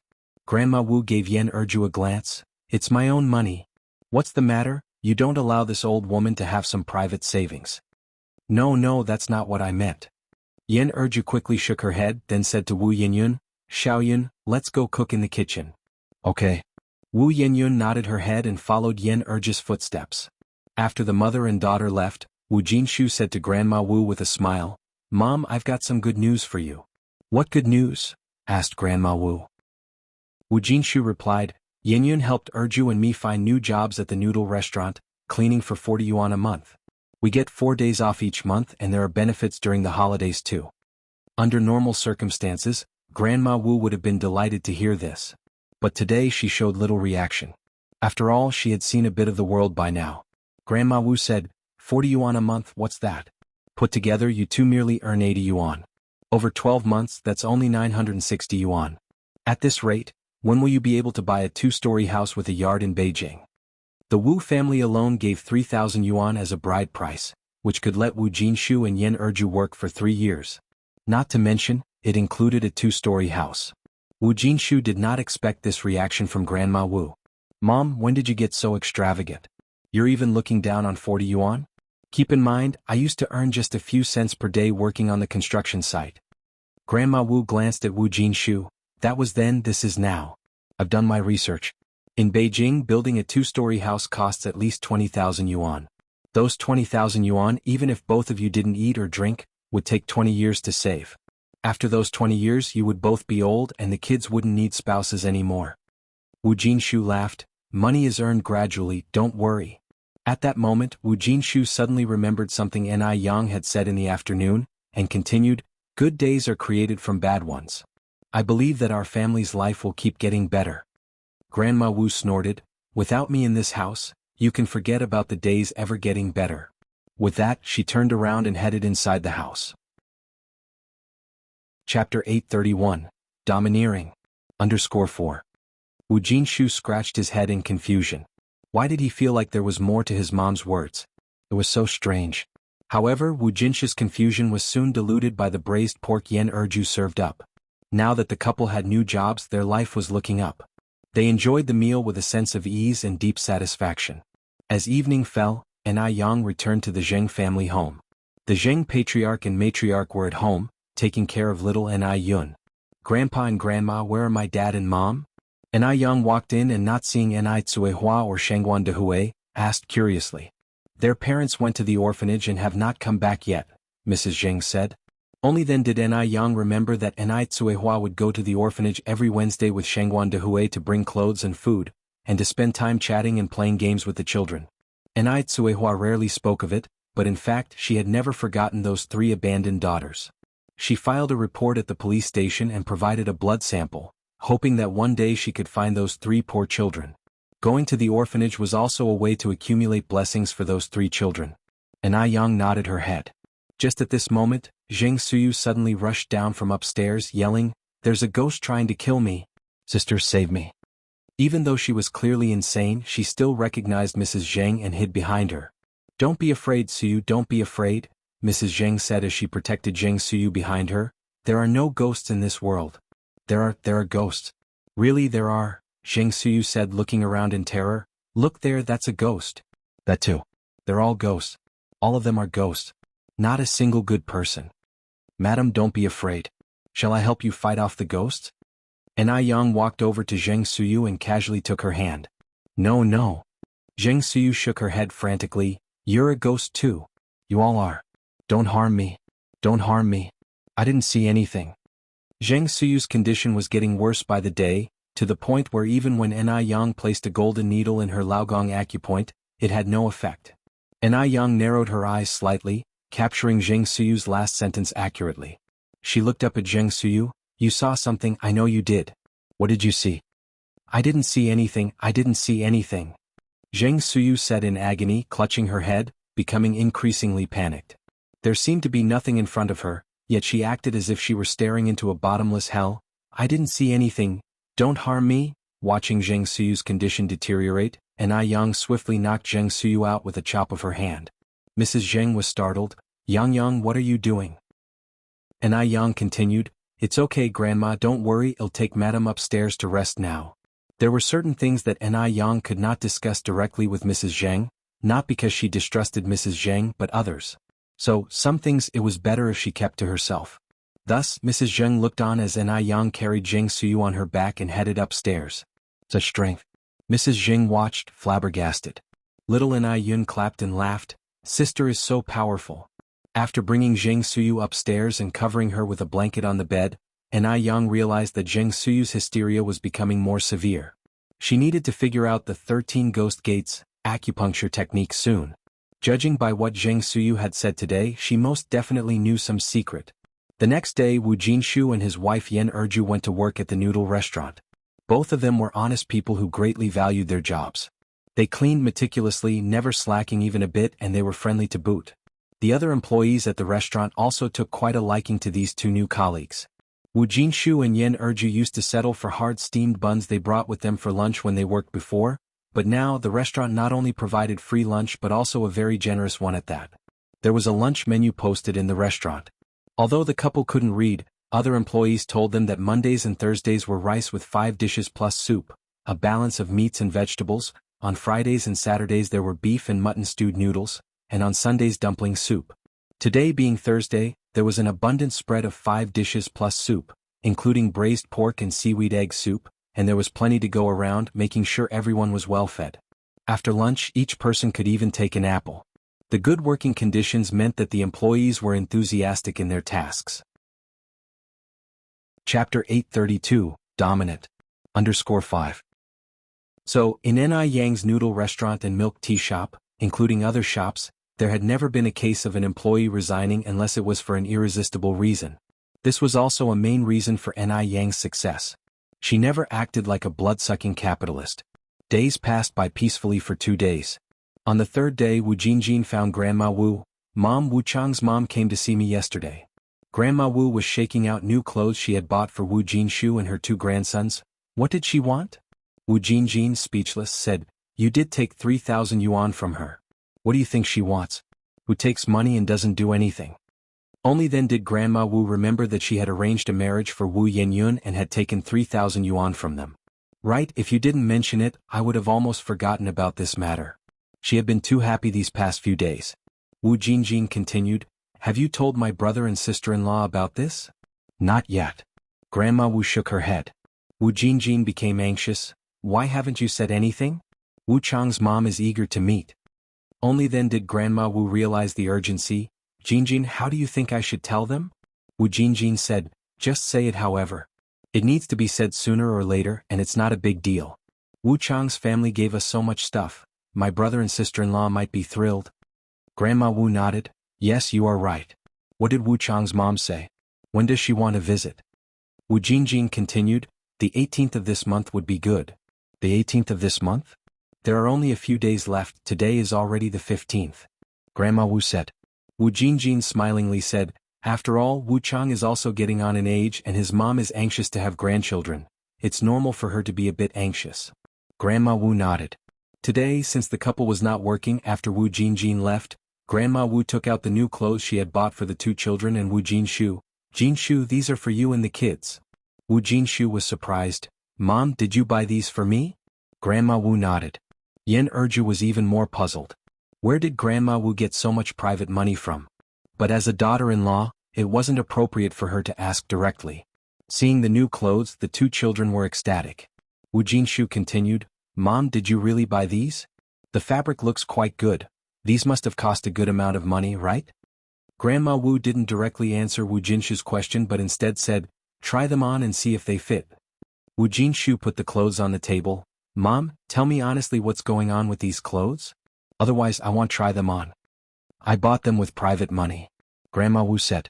Wu Jinshu sensed something was amiss. These clothes must cost at least 10 yuan. "Where did you get so much private money?" "You don't need to worry about that." For a moment, Grandma Wu hadn't figured out how to explain the situation to Wu Jinshu and Yan Erju. "Mom, lately you've been buying meat and clothes. Tell me honestly, where is all this money coming from?" Wu Jinshu suddenly became serious. Grandma Wu shivered inexplicably and stood up. "Come with me for a moment." Wu Jinshu followed Grandma with steps. Yan Erju watched the mother and son with a puzzled look, curiosity filling her eyes. What could they not say in front of her, having to whisper secretly? After so many years, her mother-in-law still treated her as an outsider. They entered a room and closed the door. Wu Jinshu's eyelids twitched several times, sensing that something significant was about to happen. "Mom, what exactly has happened?" Grandma Wu pulled Wu Jinshu to sit down. "Jinshu, sit first." Wu Jinshu sat down somewhat nervously. Grandma Wu didn't immediately discuss the matter but began to wipe away tears. "Jinshu, life hasn't been easy for Mom. The year I turned 28, your dad passed away and I've been a widow ever since. During the Great Famine, I ate tree bark and clay, barely managing to raise you and your sister." Wu Jinshu sighed. "Mom, I know it hasn't been easy for you. Just tell me directly what has happened. As long as it's not about committing murder or arson, your son can handle it." Grandma Wu looked at Wu Jinshu. "Actually, this matter is a joyous occasion for our family." "What joyous occasion?" Wu Jinshu asked. Grandma Wu wiped her tears. "I should be happy to tell this. I shouldn't be crying, but I just can't control it. Our family has finally started living well. You must cherish it." Chapter 833, Domineering. _6. Grandma Wu was a very astute old lady. She knew Wu Jinshu might not accept the abrupt news, so she needed to lay some groundwork first. Wu Jinshu's patience was nearly worn out by Grandma Wu. "What exactly is the happy occasion? Just say it." Grandma Wu suddenly stopped her weeping. "I found a match for Yan. Wu Jinshu was shocked, his face turned pale and he stood up from the table. "What? Jinshu, don't worry. Although I'm not Yan's biological grandmother, I am no different from one. The family I found for Yan has very good conditions, and they even promised to give us a small Western-style house." Wu Jinshu seemed to suddenly realize something. "So, these things you've bought in recent days, they weren't with your own money?" Grandma Wu didn't speak, which was as good as an admission. Wu Jinshu's voice grew loud with anger. "So the fine cuts of meat I've been eating these days were bought with the money from selling off my daughter?" Grandma Wu corrected him. "It's the betrothal gift, not money from selling off a daughter. You're making it sound too ugly." "No way. I don't agree with this. Go and return the money to them immediately." "It can't be returned now." At this point, Grandma Wu became calm and composed. "Why not?" Wu Jinshu asked. "It just can't be returned." Grandma Wu was very firm in her attitude. "I just can't understand why you care so much about a girl who was picked up from the streets. Is she more important than your own son?" Outside the door, when Yan Erju heard these words, she turned pale. She walked to the front room, trying to act as though nothing had happened, and said to Wu Yinyun, "Xiaoyun, take Dalong and Erlong out to play on the street, and by the way, buy 3 pounds of salt and some soy sauce." "Okay, sure." Wu Yinyun nodded. Yan Erju handed Wu Yinyun 2 yuan, "Split the remaining money among the 3 of you and buy some candy." Wu Dalong was overjoyed to hear they could buy candy. Seeing Wu Yinyun leaving the house with the 2 kids, Yan Erju's expression instantly turned cold. She rushed to the kitchen, grabbed a kitchen knife and headed to Grandma Wu's room. Bang! Yan Erju, accustomed to physical labor, kicked open the rickety door with 1 foot. Both Grandma Wu and Wu Jinshu inside were startled. Yan Erju slammed the kitchen knife onto the table. "If anyone dares sell my daughter today, I will fight them to the end." Yan Erju was a straightforward person, a respectful daughter-in-law. Throughout her years of marriage to Wu Jinshu, she had never argued with Grandma Wu. Today was a first. Grandma Wu was initially stunned, then sat down on the ground, starting to throw a tantrum, weeping, "Oh my God! What sins have I committed? Now my own daughter-in-law is wielding a knife to kill me. When I was young, I lost my husband, and now even my daughter-in-law is turning against me, threatening to kill me. I struggled so hard to raise 2 children, what for? Had I known this, I wouldn't have bothered raising them. Oh God! Why is my life so miserable? Why don't I just die? Lord, so many people are dying outside, why don't you take me too? You're leaving me here to suffer, to suffer." In terms of being unreasonable and shameless, how could Yan Erju outdo Grandma Wu? The fact that Grandma Wu had managed to bring up 2 children alone during the Great Famine indicated she was no ordinary person. Yan Erju also sat down on the ground and began to cry loudly, "No one can sell my daughter." Grandma Wu cried even louder, "How pitiful, I'm so pitiful. When I was young, I lost my husband, the son I raised is useless, and now the unfilial daughter-in-law has joined forces to bully me, a lonely old widow. Go ahead and kill. Go ahead and kill. If you don't kill me today, you're not Yan Erju." As she spoke, Grandma Wu picked up the kitchen knife from the table and moved toward Yan Erju. Caught between his mother and his wife, Wu Jinshu was distraught to tears, fearing an actual loss of life. How would he resolve this? "Mom, please don't do this. Erju doesn't mean that. Get out of my way. You're worthless. I'm not your mother. I don't have a spineless waste of a son like you." Grandma Wu kicked Wu Jinshu away. "I tell you today it's either her or me. She thinks she's tough? She wants to kill? Let her do it." You're tuning in to the Han Li's Wuxia Chronicles YouTube channel. We're so grateful for your support, and don't forget to subscribe to join us on this incredible journey through captivating stories. Your generosity through donations truly makes a world of difference, as it's the primary source of revenue that allows me to expand and enhance this channel for you. Thank you from the bottom of my heart for being a part of this adventure.